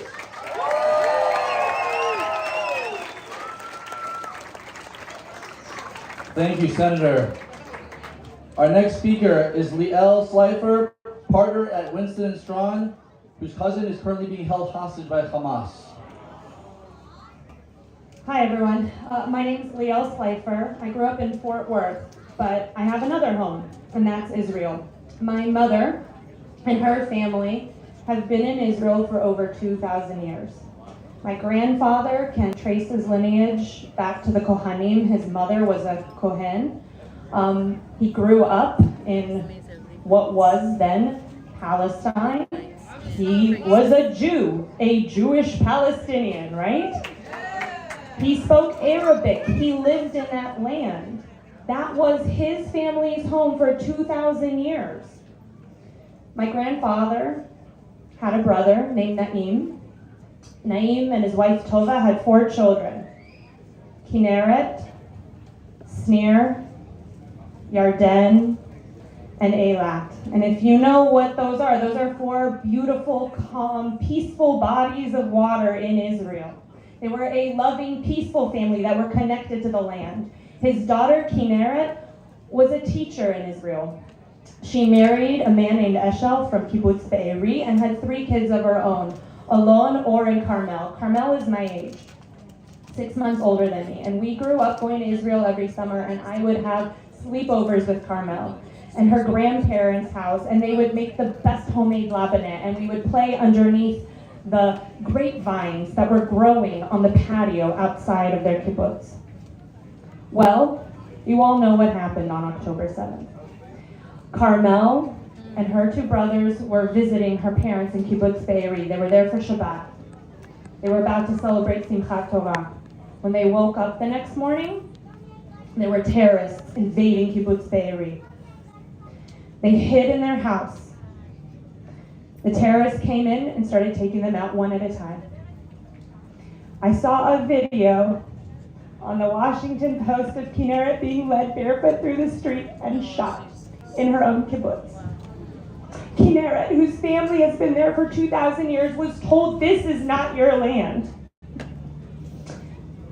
They took Kinneret's son, Alon, and his wife, Yarden, and their 3-year-old daughter, Geffen, in a car and started driving them into Gaza. And thank God, Alon was able to escape with his daughter. And they hid in a ditch for 12 hours and made it home to the kibbutz the next day alive. But Yarden was taken into Gaza. And Carmel was taken into Gaza. Now, thank God, Yarden was released in November. Thank God she was able to come home, but Carmel is still there. 212 days later, Carmel is still there. Now that's what happened in one of my homes. What is happening in my other home here right now is also terrorism. These are not peaceful protesters at the school. They are vandalizers. They are trespassers. And when you chant, "Death to Israel, death to America," you are a domestic terrorist and should be treated as such.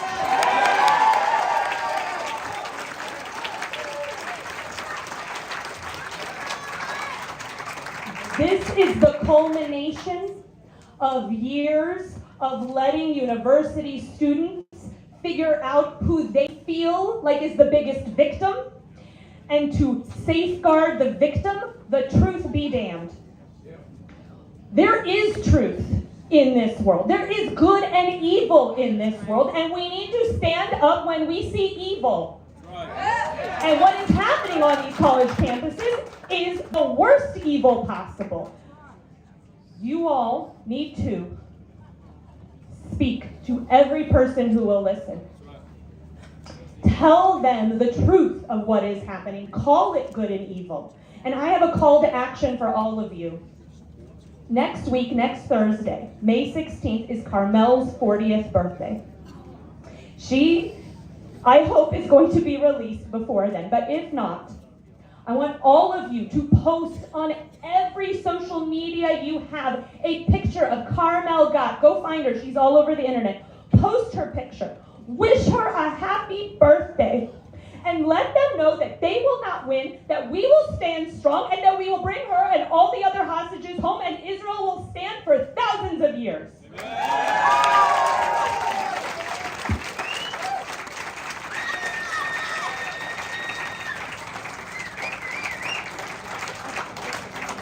Wow, that was incredibly powerful. Thank you, Liel.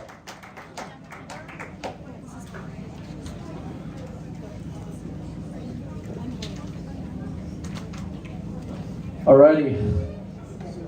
Our next speaker, some of you may have heard her before. She's a friend of our organization's, a friend of mine, friend of my wife, Yuli's. Holocaust survivor, Rosian Zerner. Round of applause for Rosian.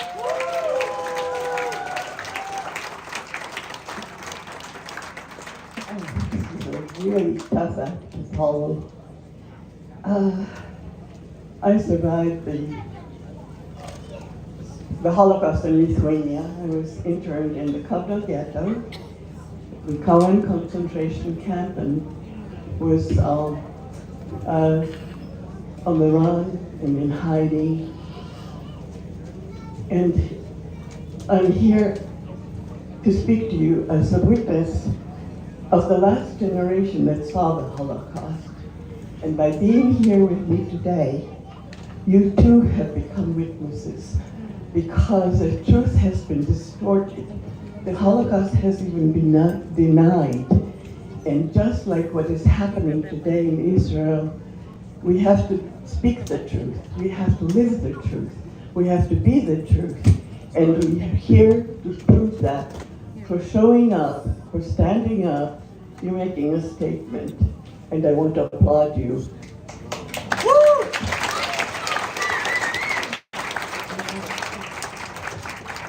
We live in very strange and dangerous times where truth has been thwarted into agendas, and there's so many that we don't even know about. We see Hamas attacking Israel in the most atrocious way, and then the world turns against the aggressor and not the victim. What happened? How did it happen? Like on a dime, practically. It's impossible to understand how the world can turn against a country that has contributed so much in so many areas. And now we have a situation that some have compared to the Holocaust, because some of the aggressors on October 7th killed over 1,200 people, and that is almost as much as in one day in the Holocaust. It's brutal. It's inconceivable that it would happen and have the world applaud the people who committed that. Hamas is insidious. It's not just Israel. It has come into our universities with the label of Hamas, but it's backed by those who want to overthrow more than just Israel. Israel is there fighting for Western civilization.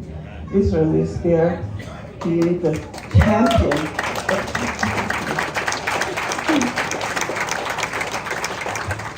And we're here to support it in any way we can, and I hope it will not stop.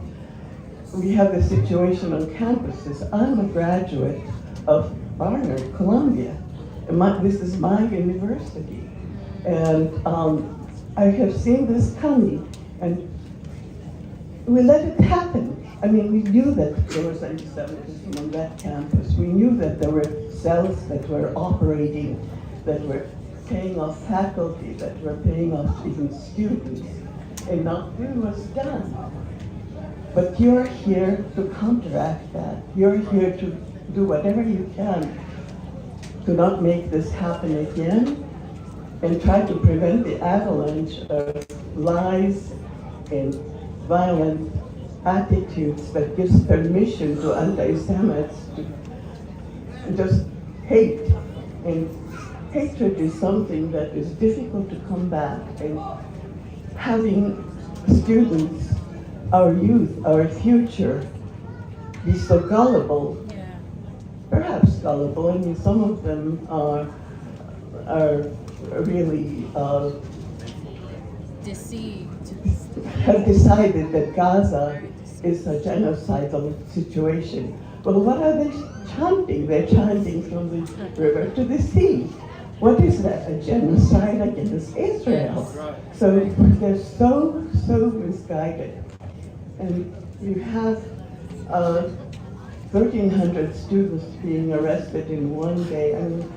I mean, my place had no power, and I couldn't print out my speech, so I don't have all the statistics. But if you read some of the writings by Israel 365, they have a thorough presentation of all the statistics of what organizations have supported Hamas on campuses, what organizations have given money to faculty, what organizations have given to students, and what governments have contributed.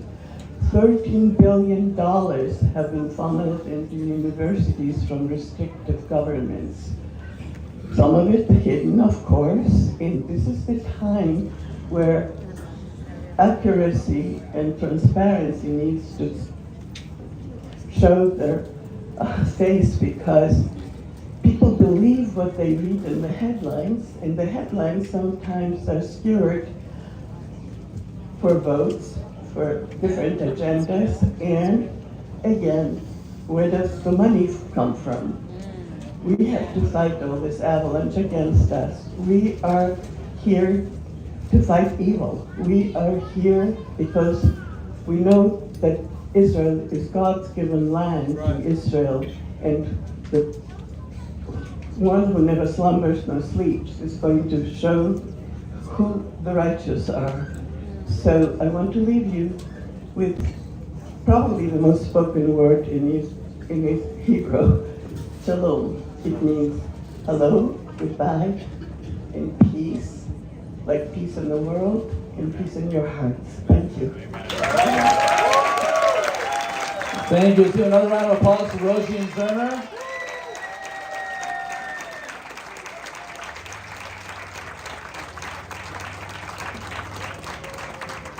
And we're going to keep things going here with our next speaker. He's a national security consultant, U.S. Marine officer, combat vet, and former FBI special agent. Please give a warm welcome to John Guandolo. Thank you, Benji, and thanks for everyone for being here. I'd like to, I'm so grateful to follow Rosalind, and I'm so grateful for her comments and the comments by Liel about this is a battle of good and evil. This is a battle for our civilization. And so I'd like to, a lot of people, I got a lot of calls, a lot of emails, and a lot of people asking questions on TV and radio interviews. How did this just pop up on college campuses? And it did not. So a few things I want to leave with you that I believe are absolutely critical, especially since we are literally in the center of one of the hottest jihadi spots in Texas, right here, where we are, if you don't know that. So let's talk about this. So since the early 1920s, we've had a 100+ year communist movement in this country. We have a former CIA director, John Brennan, who admitted voting for the communist presidential candidate. We have James Comey, who before he became FBI director admitted he was a communist, and yet he still got these positions. We have numerous communists in senior positions in our government, and we're treating like it's nothing. Some people are. We have a 60+ year Islamic movement in the United States that's easily identifiable, and they're working together. In the FBI, we saw right after 9/11, you had communist groups like ANSWER, communist groups like Democratic Socialists of America, working with Hamas groups like the Islamic Society of North America and the Council on American Islamic Relations, doing anti-war protests right in Washington, D.C. And from that time, and before that time, to today, around the United States and communities just like this one, the communists and the jihadis are working seamlessly at the ground level. So let's look at how did we get here? And so here's the 2 to 3 minute answer. First, our leaders exclusively use jihadis to help them understand how to fight jihadis. That's why we lost in Afghanistan, Iraq, Syria, parts of Africa, and elsewhere. Not because our military fought awesome, but our leaders still, from President Clinton, President Bush, forward, they decided we don't actually need to know why they're fighting. And when Al-Qaeda says this is why we're fighting, we said, they're just crazy. So we have for President Clinton, his Islamic advisor for 8 years, Abdurrahman al-Amoudi, was the most significant financier of Al-Qaeda there was, who was sentenced to 23 years in prison. We currently have a Hamas guy, is the senior intelligence director for the National Security Council, Maher Bitar, who's Hamas. And you've got sitting, appointed by Mr. Biden on the U.S. International Committee for Religious Freedom, Mohammed Majid, who is the leader for over 11 years of the Islamic Society of North America, that is a Muslim Brotherhood Hamas group that was the evidence in the Holy Land Foundation trial revealed they sent millions of dollars to Hamas organizations and leaders overseas. And they're still open, and their leaders are now inside our government making policy and decisions for the U.S. government. And you want to know why we're going the direction we are. Go to the FBI's website and look at their outreach partners who are Muslim advocates, the Adams Center, the Muslim Public Affairs Council, all three Muslim Brotherhood Hamas. For those of you who don't know, Hamas is an inherent part of the International Muslim Brotherhood. Now, let's talk about right here. Let's talk about within 10 miles of where we are right now. Richardson, Texas is the home of the largest terrorism financing investigation in American history ever successfully prosecuted. And the evidence reveals that all of the major Islamic organizations in the United States are part of an organized, identifiable movement that seek to overthrow the U.S. government and impose Sharia and establish an Islamic State. And if you don't know that, or you don't believe that, that's your issue, because the evidence is clear and is out there. So let's just look at some of these organizations just within 10 miles of here, because I think that would be pretty interesting. So of the 14 mosques within 10 miles of right here, 12 are easily identifiable as Hamas or Hamas support networks, to include the Islamic Association North Texas, Dallas Islamic Center, Institute of Islamic Learning in the Metroplex, the East Plano Islamic Center, I'll come back to that one, the Islamic Association of Collin County, the Institute of the Quran in Al Bayet, the MAS Youth Center of Dallas, Garland Makkah Masjid, Masjid Yassin, Muslim Association of Plano, American Imams Academy Masjid, the Islamic Association of Carrollton, and the Sanchez Muslim Society, not too far from here. So here's a question. How many investigations are open in the state of Texas, either by the FBI or the DPD, or excuse me, DPS? The answer is none. But you've also got offices of Hamas doing business as CARE, Hamas doing business as Students for Justice in Palestine, Hamas doing business as the AMP, American Muslim for Palestine. You've got the Islamic Circle of North America and their outreach organizations, ICNA Relief and Helping Hands, that does tornado and relief right here in Dallas area. And everyone loves them. And so the question is, why and who's doing it? And by the way, on these college campuses, who did we see? Senior U.S. and international Hamas officials. You had on Northwestern's campus, Hatem Bazian, the founder of AMP and SJP. I mean, they were right there. You had on Columbia's University, the wife of Samuel Arian, the founder and leader of the Palestinian Islamic Jihad. And he bragged about it on Twitter, and nobody seems to care. So the answer, if you didn't know, your federal government ain't batting for you. If you're a liberty-minded, constitutionally minded patriot, the government has said, the president has said, white supremacists, who he identifies as MAGA people that believe in the Constitution, the Declaration of Liberty, you're the greatest lethal threat to the United States. And so the policy flows from the top down. Legally, it flows from the top down. That's the issue.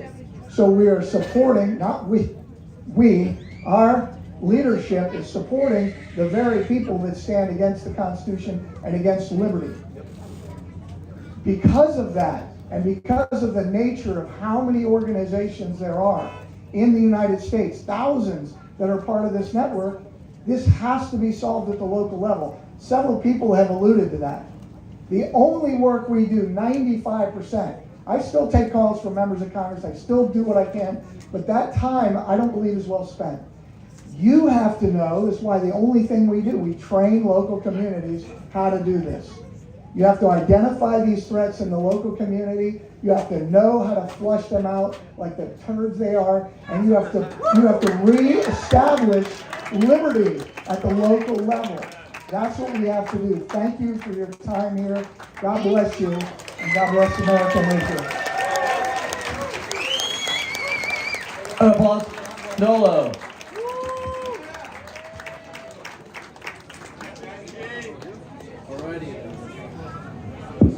Alrighty.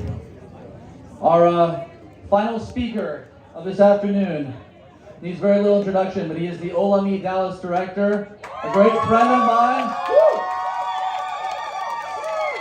strong supporter of the Jewish people in Israel, Rabbi Jack Rubin. All right, so I know that every Jew in the crowd is asking, when is it gonna end? This is like an authentic Seder. It goes on and on and on and on, and food doesn't come out till midnight. Seriously speaking though, do not worry. We have told Salado Park that they have to provide for us air conditioning, or else we will boycott this park at 4 until about 4:01. But just a few more minutes, Like Benji, I am extremely politically correct. All of my politics are extremely correct. Freedom! I refuse to accept a world that sugarcoats Jew hatred, claiming it to be justified ideological antipathy against the country and its policies and leader. When Dr. Benjamin Haruni was killed in San Diego, he wasn't asked if he was a Zionist. In South Wales, in many a protest, the threats aren't leveled at Israelis, but at Jews. Israel, home to close of half of the world's Jewish population, is not a separate entity than Judaism. It's us. Hatred against it is anti-Semitism, and only the delusional claim otherwise.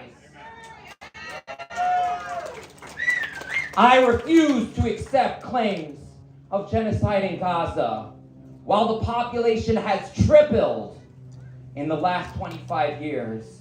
In a 6-year period from 1939 to 1945, 1/3 of the Jewish population was decimated.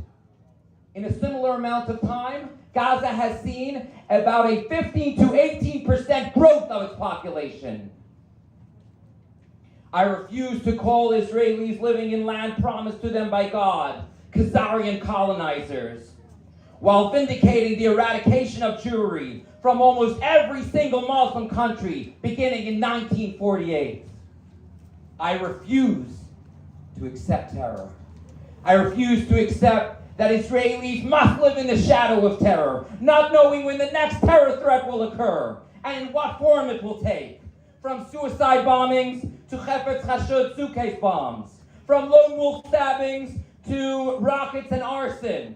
We must stop accepting this violence and eradicate evil and all of its progenitors.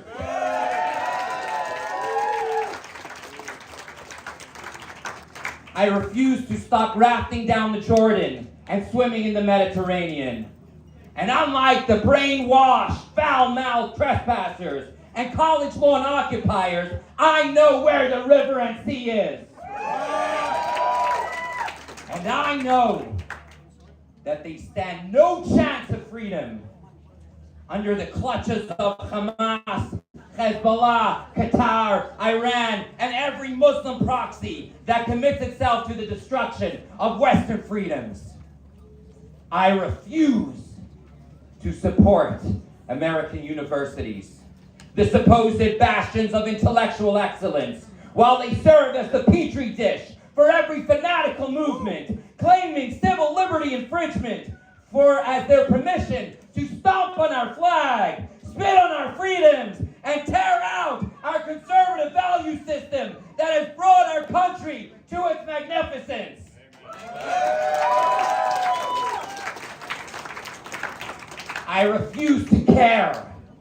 if the protesters are peaceful or not. In Nazi Germany, would we have said they're only peaceful? If you're protesting, claiming that it's okay to kill Jews, there is no peace in that. I refuse to allow Sophia and Ofer to stand alone in their campaign as they stand against Hamas sympathizers and self-hating Jewish professors and ex-Hillel directors that refuse to call out evil for what it is.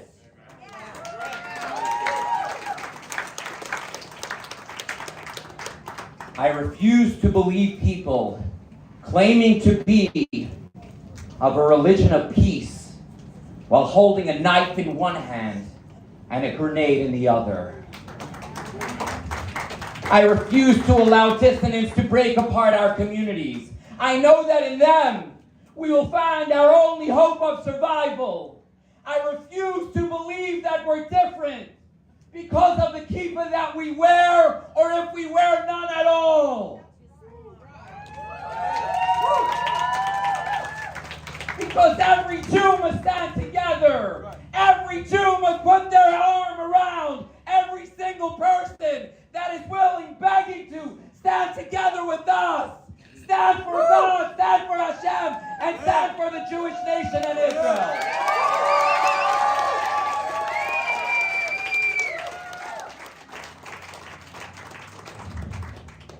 And I refuse to stop believing that love is stronger than hate. Amen. Since October 7th, the flag on my home and the flag that adorns my car bears witness to this. Daily, I receive honks and a thumbs up from people driving by, telling me that they stand together with us. And while there's that occasional Hamas sympathizer that will drive by, while my kids are in the car, who yell, scream, and curse us out, giving my children nightmares. But the love is so much stronger.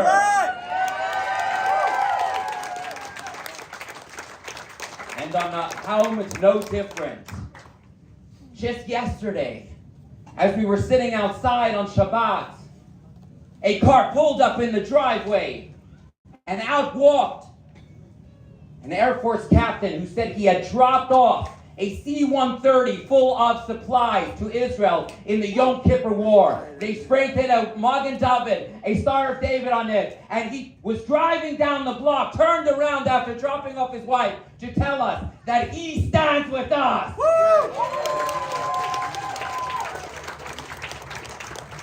I refuse to be knocked down. I refuse to cower in fear. I refuse to call for a ceasefire. I call for peace, real peace, long-lasting peace, not a ceasefire.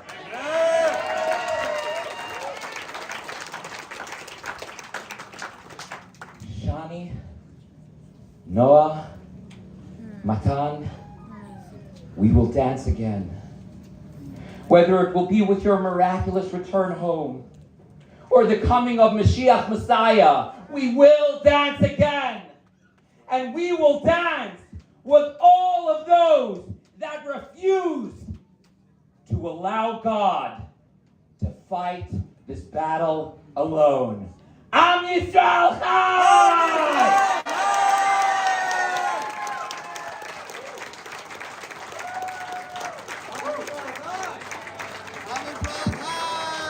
Am Yisrael, Am Yisrael, Am Yisrael Chai. Am Yisrael, Am Yisrael, Am Yisrael Chai.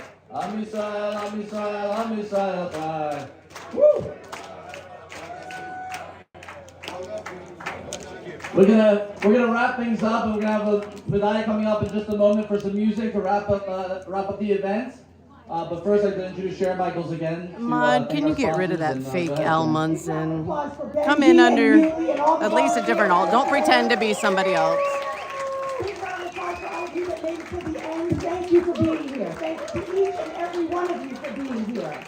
Now your job is to take what you learned, what you heard here today, and bring it back.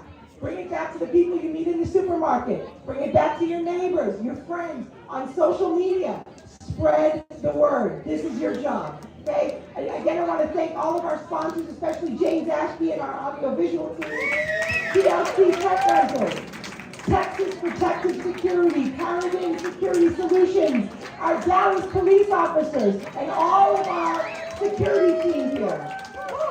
Kenneth Copeland Ministries, Americans for a Safe Israel, Dallas Stands with Israel, Passages. I saw my friends from Passages here today.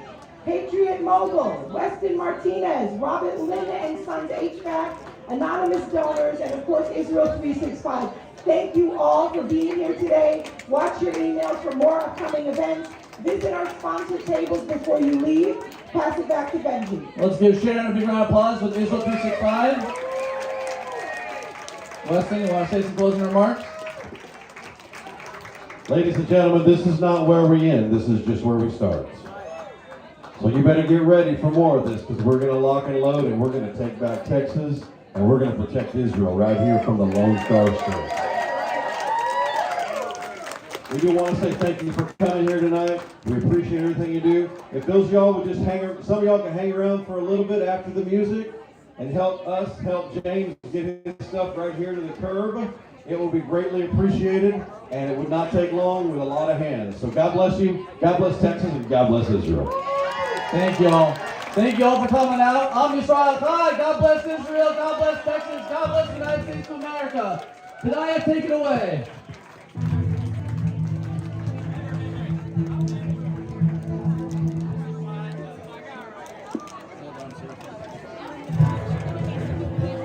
All right, I'm gonna go out.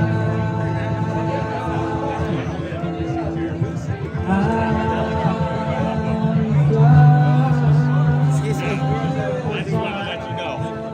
There's a few media people.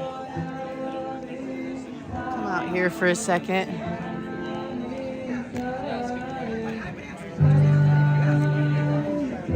Yeah, I said get rid of the fake, get rid of the fakey. Listen, you can say all that you want pretty much in here. Just don't pretend like you're somebody else, because that takes away their voice. So, do you think you could watch this for me for a second? Are there I don't know. I've kind of been wondering myself. I'm gonna unplug this here. I had to plug it in for a second.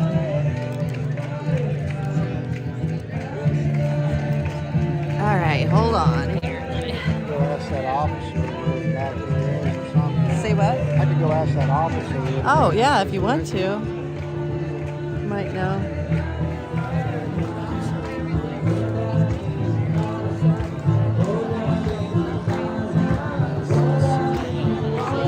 Oh, that's.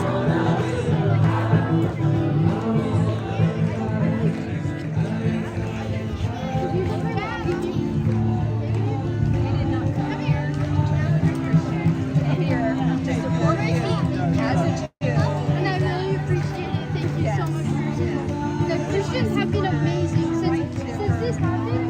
Christian people have the Christian people have explained that she actually had harassment against her. We heard her say yes, yeah. So actually happened. I told her to make sure to give Benji the information and he'll get it circulated on his website. Right. You guys are on DJC, so he's gonna. I will ask. I know Benji personally.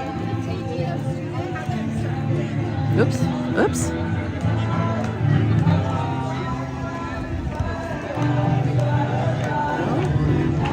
There isn't a restroom. Oh my Lord, what's going to happen on a code yellow?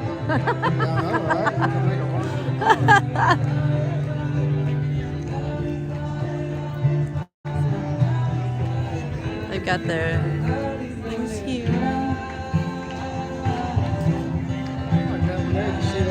Huh? You see that sign right there? No. This one right here? Oh wait, which one? We only have two choices. The TPS USA or whatever. Oh, down there. Yeah, I saw that one earlier. Yeah. Okay, yeah, I didn't know. They had it on the other side.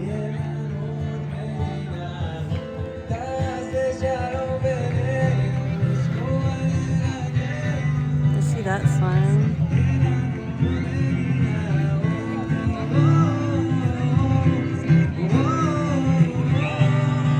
Looks like it cleared out a little bit too, because it was full earlier.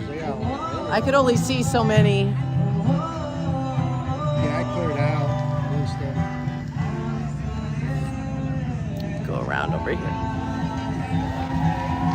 Thank you all. Shalom. I'm Israel Chai. So, Thank you very much. there's that dude again. Oh, there's a puppy. Just gotta say hi to the puppies. Always going the other way. I love the puppies. Nice.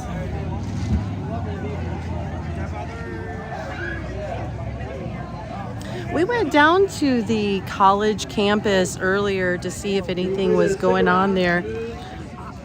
We had trouble. We got kind of lost too in the campus. But I didn't see anything really happening. We're in Dallas. Thank you all for coming. Have a great day. Just the times that I've gone to any of the events at the like we went to Austin at the colleges, there haven't been really, it's been very peaceful. It hasn't been very many people. I think we caught it right after a bunch of people got arrested though too. The day we were there, the day after a bunch of people got arrested and things were happening. They were protesting more down at the jail, outside the jail. So I thought we saw this was going on, thought I'd put this one out.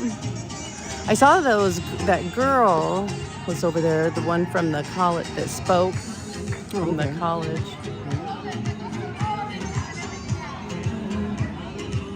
Okay, well, I think I'm done.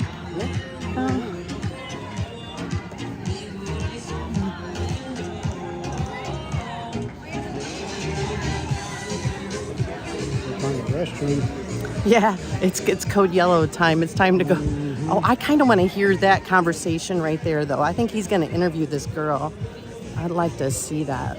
All right, I'm going to head over here and listen to this.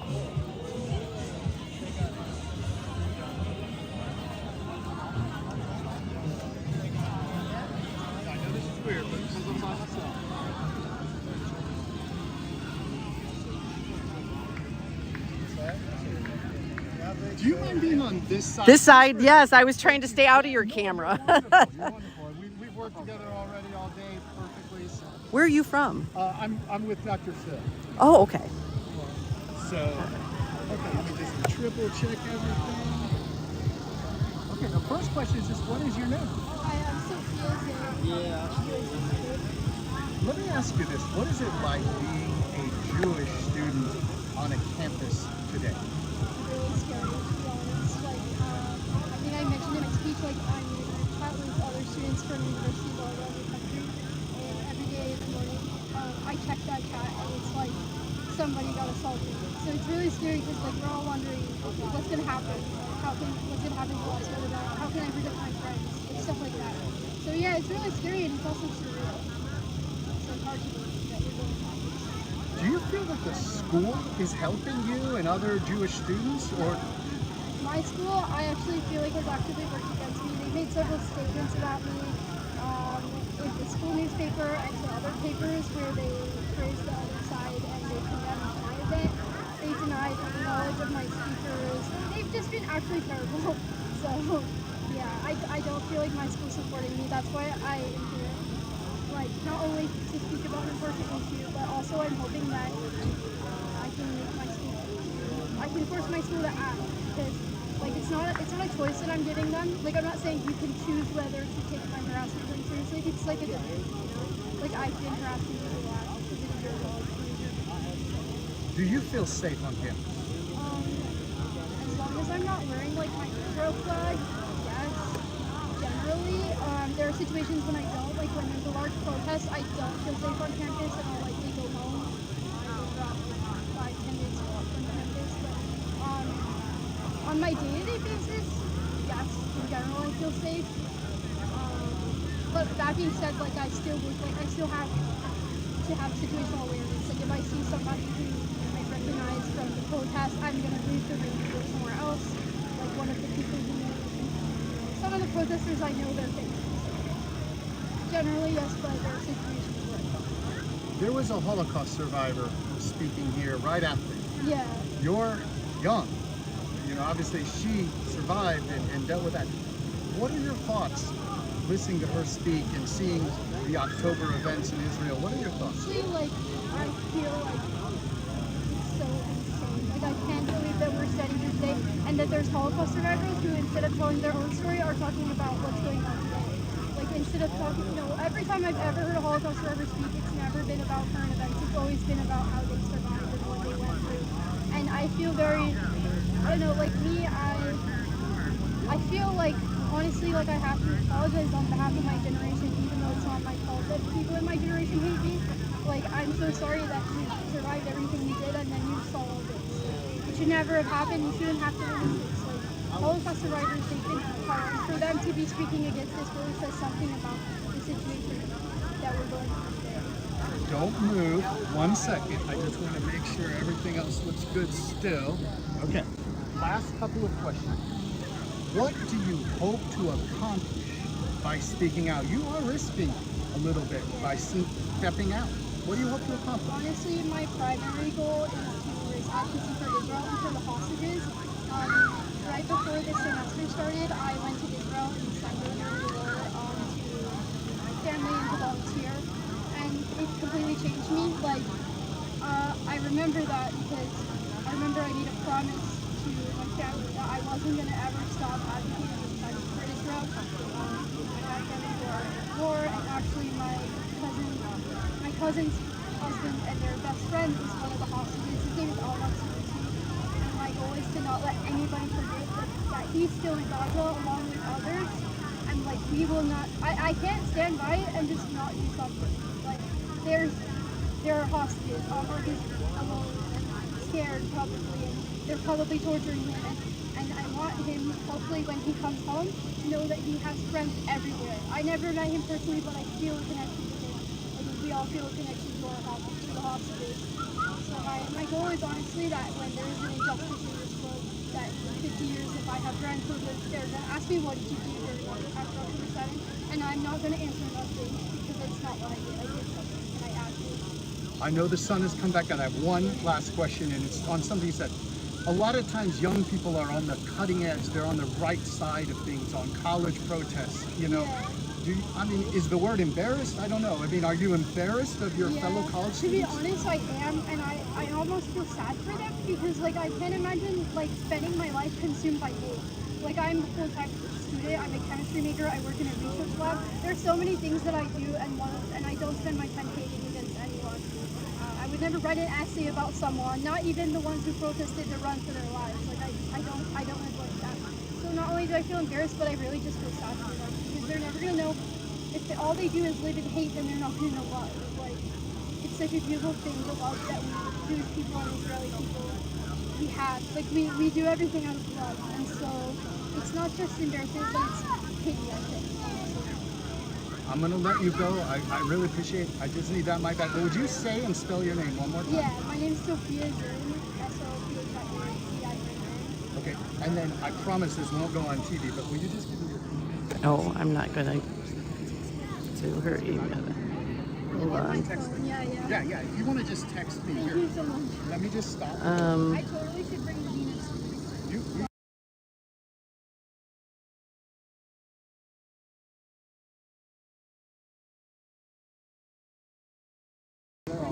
I'm going to just walk away for a second because they're exchanging some personal information. I don't really want to get it on. There we go. And like I said, as long as you spell my name, yeah, all right. If you search Oh, so we do. We got the Dr. Phil show is out here. It's interesting. I didn't know where he was from. I'm just going to carefully finish. Everything that's Well, I will tell you, I live. You know what? All I do, I won't. All I do is tell the truth and the stories. But I appreciate you, and it's nice to meet you. Please send me a text, and let's connect about coming up to campus, even if it's not this week. Okay? Thank you. Bye bye. Thank you guys for waiting. I appreciate it. Thank you so much. Okay, no problem. You just leave it right there. I'll grab it. Thanks again. Just take care. Good. Nicely done. Oh, yeah. So, I tried to share to you the video. I wondered where he was from. The Dr. Phil show is out here. I've been seeing Dr. Phil has been doing a lot of stuff about like current things happening and stuff. He did one on the border. I think he's done it on I'm trying to remember what all. I can't remember all the things that I remember the border one, but I know there's been quite a few of things that have been happening in our country that he's been doing it on. Let me see what you guys are saying. Oh, thank you, Nurse D. You know what I'm talking about. Thank you. All right. Well, I think we're going to head out. Excuse me. I got an itch on my back. Looks like everybody's leaving here. You know, I think my thing really is that I think that everybody needs to have with protesting. I'm big on protesting, and I'm big on like even if I don't agree with what somebody is standing for, I appreciate people who stand for what they believe in. That they stand strong in what they believe in. I don't think that just because you believe something that you should be in fear for your life. That was one of the reasons I started protesting back home. Was I was tired of people being afraid to come out and have a belief or support something. I'm like, are you serious? Like, people are literally afraid for their lives, for their families, for their animals, for things like supporting a president or just all kinds of stuff, you know? I was like, nobody should be afraid. I'm tired of people walking around afraid. So I appreciate it when people stand up for what they believe in, even if I don't believe in the same thing, and that they stand strong in it, and that they don't let people terrorize them and make them feel afraid. And that could be any kind of protest. Like I said, even you don't have to believe the same as me. I've actually helped people with like protest advice and stuff, because I just like to see people getting out and having a voice. Even if it's not the same as what mine is, I like for people to go out and have a voice. And it's a good day when there's no violence, when people are just allowed to say what they have to say, and then we go on. So you're welcome, Lonnie. So anyway, I'm gonna head out before we have a code yellow. They didn't have any porta potties, so we do have to find a bathroom, and we're in a park. There has to be a place, but I think we're gonna head out. I did want to tell you guys, I did get to join up with Bikers Against Pedophiles, not predators, Bikers Against Pedophiles yesterday. And I met Ivy is one of the victims that they were going over to. It's Henrietta, Texas. If you look up Henrietta, Texas, you'll see the I don't know, Maud, if you know where the link is. It's in my community page. I did a link there, and it has the article if you can put it in there in the chat. But this guy was a convicted pedophile, and he got out of jail early for good behavior, and he ended up killing his wife, her 3 kids, and two kids that were over there for a sleepover. He ended up killing all of them, and then he killed himself. and that was in Henrietta, Texas recently. And I went down with Bikers Against Predators. They're doing a memorial drive today for the victims. And one of them is a little girl named Ivy, a young girl named Ivy. And we went to the place where the man killed them. We went to see Ivy's mother. We saw the memorial garden that was made for her. Her mother took us over to the I think it was the Henrietta High School, and we saw where all the kids had painted rocks for the victims, and each one had a tree. I'm gonna try to make a video, like a short on that. Thank you, hon. I'm gonna try to make a short on that. It was a sad day in its own way. It was hard. It was hard to put your arms around that mother who had lost her child and share in her pain.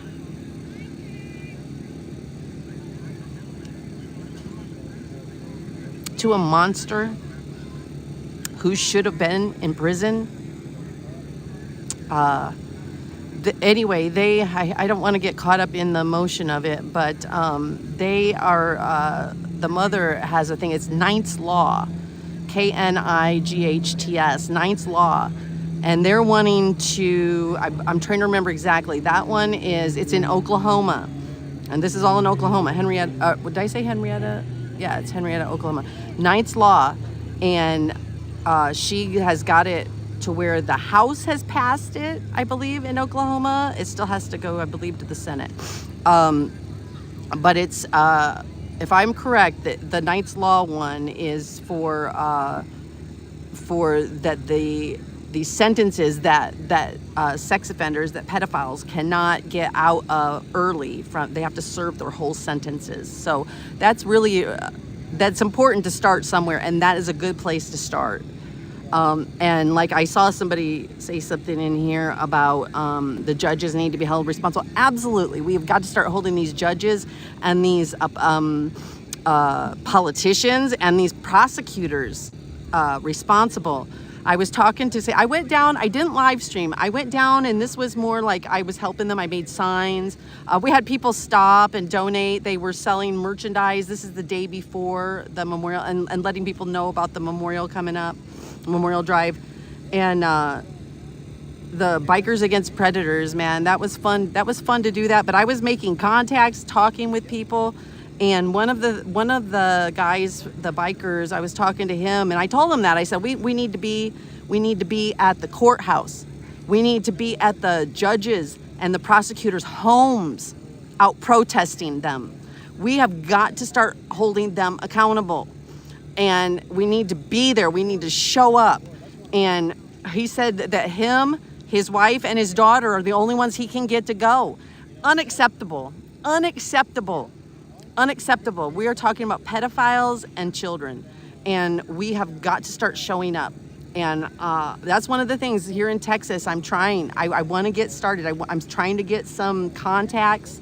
I want to get both sides, Democrats and Republicans, to work together, to sign off together and pass some legislation. Anti-pedophile legislation, things that will affect. We need laws to change. We need sentences to be longer. I'm of the death camp. That's how I believe. Just save a child, bury a pedo. That's how I feel. But we got to start somewhere, and we got to start holding these people accountable. So that's what I did yesterday. And if you can, look at a Knight's Law. If you're from Oklahoma and you can help this mother in any way, shape, or form, get a hold of me, LoriArnold95@gmail.com.